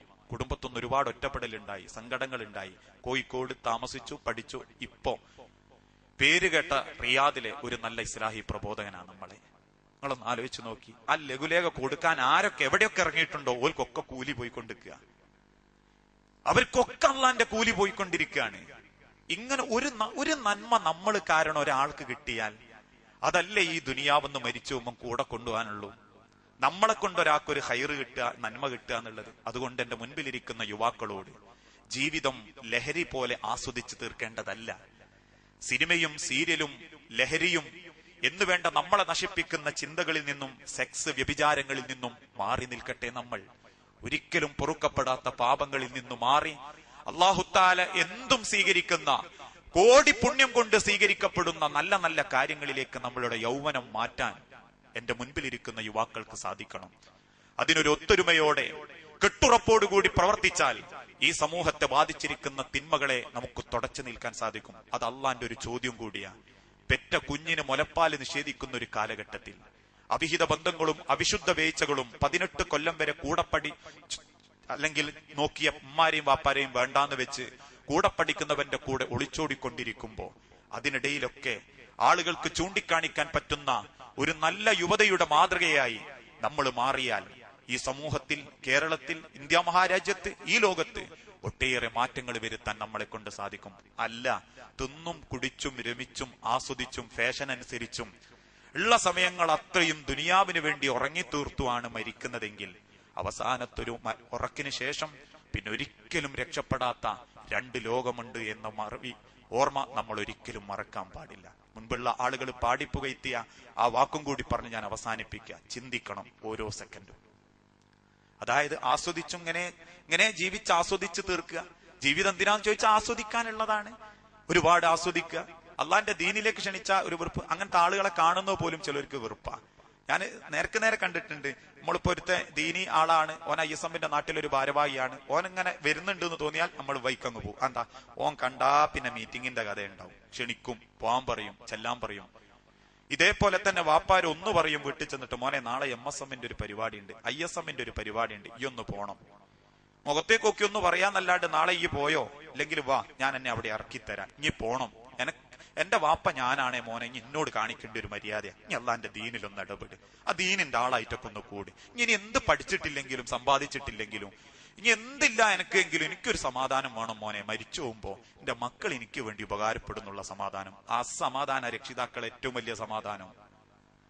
അതുകൊണ്ട് മോനെ എന്നും വിളിച്ചു കൂട്ടിക്കൊണ്ടുപോവുക. ഇതൊന്നും അല്ല, നമ്മൾ ഈ പോകുന്ന അവസ്ഥക്കനുസരിച്ചിട്ട് അങ്ങനെ തന്നെ പോകാനാണ് തീരുമാനെങ്കിൽ ദുനിയാവിൽ ചിലപ്പോൾ നമുക്ക് എന്തുണ്ടാവും, നല്ല ജോലി ഉണ്ടാവും, നല്ല ശമ്പളം ഉണ്ടാവും, അത്യാവശ്യം സൗന്ദര്യം ഉണ്ടാവും, ആഴ്ചക്കാഴ്ചക്ക് ഡ്രസ്സ് ഉണ്ടാവും, മക്കളുണ്ടാവും, എല്ലാം ഉണ്ടാവും. പക്ഷെ 6 അടി മണ്ണ് ചേർത്ത് വെച്ചാ പിന്നെ ഒന്നും ഉണ്ടാവില്ല. അതുകൊണ്ട് ആ പഴമക്കാര് പാടിയത്, മേടക്ക് പകരം വാളമാ സുബ്ഹാന റബ്ബി അതിൽ കിടക്കേണ്ടതാണ് അസ്മാന, ചിതലും പുയുക്കൾ മാളവും പെരുത്തുണ്ടതിൽ സന്തോഷമാണ് അവകൾക്കു നീ ചെല്ലുന്നതിൽ, പൊൻവർണ്ണ കോമള മൃദുലമായ ശരീരമിൽ സമരത്തിലാണ് പരസ്പരം തിന്നുന്നതിൽ, 2-3 ദിനം കൊണ്ട് അഴുകുന്നതാണീ നേത്രം 2, ഉടൻ തന്നെ മുഖമിൽ കാണുമേ ഗുഹ 2, അത് കണ്ട് മണ്ടുമേ ഭയം കൊണ്ട്. അത്രയുള്ളൂ മനുഷ്യരെ ജീവിതം, അത്രയുള്ളൂ ഈ ആയുസ്സും ശരീരത്തിന്റെ ഒക്കെ വില. അതിനുശേഷം അള്ള സന്തോഷത്തോടെ സ്വീകരിച്ചിട്ടുണ്ട്, അതാണ് പുണ്യം. ആ സന്തോഷത്തോടെ നെറ്റിത്തടത്തിലെ വേർപ്പുമായിട്ട് മരിക്കാൻ പറ്റിയിട്ടുണ്ട്, അതാണ് പുണ്യം. അതുകൊണ്ട് എന്റെ യുവാക്കളോട് ധർമ്മം മറക്കാത്ത യുവാക്കളാവണം. യദോ ധർമ്മസ്തസ്തോ ജയ, മുഴുവൻ മതങ്ങളുടെയും ലക്ഷ്യം അതാണ്. അതുകൊണ്ട് ധർമ്മം മറക്കാതെ അള്ളാന്റെ ദീനിന്റെ ആളുകളായി അള്ളാഹുവിന്റെ സ്വർഗത്തിന് വേണ്ടി പരിശ്രമിക്കുന്ന നല്ല സംഘമായി മാറുക. ആ കെട്ടുറപ്പോടുകൂടി ധൈര്യത്തോടെ മുൻപോട്ട് പോകുക. അള്ളാഹുവിന്റെ സഹായമുണ്ടാകും. അത്തരത്തിൽ ജീവിതത്തെ ചിട്ടപ്പെടുത്തുന്ന യഥാർത്ഥ വിശ്വാസികളിൽ അള്ളാഹു നമ്മളേവരെയും ഉൾപ്പെടുത്തി അനുഗ്രഹിക്കുമാറാകട്ടെ. അള്ളാഹുവേ, അറിഞ്ഞും അറിയാതെയും നിരവധി തെറ്റുകൾ ചെയ്തിട്ടുണ്ട് നാഥ. എല്ലാ തെറ്റുകുറ്റങ്ങളും പുറത്ത് നിന്റെ സ്വർഗത്തിൽ ഇതേ രൂപത്തിൽ നീ ഞങ്ങളെ ഒരുമിപ്പിച്ചു കൂട്ടണമേ. അള്ളാഹുവേ, മക്കളില്ലാതെ സങ്കടപ്പെടുന്ന നിരവധി ഇണകളുണ്ട് റബ്ബേ. ആ മക്കളെന്ന അനുഗ്രഹം നൽകി അവരോട് നീ കാരുണ്യം കാണിക്കണമേ. അള്ളാഹുവെ സ്വന്തം രക്ഷിതാക്കളോട് മര്യാദയോടെ പെരുമാറാനും ആ രക്ഷിതാക്കളുടെ പൊരുത്തം കിട്ടി മരിച്ചു പോകുന്ന സ്വാലിഹായ മക്കളാവാനും ഞങ്ങൾക്ക് ഓരോരുത്തർക്കും നീ തൗഫീക്ക് നൽകണമേ.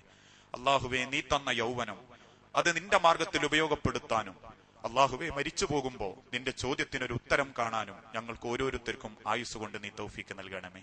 അല്ലാഹുമ്മ അജ്ർനാ മിനന്നാർ, അല്ലാഹുമ്മ അജ്ർനാ മിനന്നാർ, അല്ലാഹുമ്മ അജ്ർനാ മിനന്നാർ. റബ്ബനാ തഖബ്ബൽ മിന്നാ ഇന്നക അൻത സമീഉൽ അലീം വതുബ് അലൈനാ ഇന്നക അൻത തവ്വാബുർ റഹീം. റബ്ബനാ ആതിനാ ഫിദ് ദുനിയാ ഹസന വഫിൽ ആഖിറതി ഹസനത വഖിനാ അദാബന്നാർ. അസ്സലാമു അലൈക്കും വറഹ്മത്തുള്ളാഹി വബറകാതുഹു.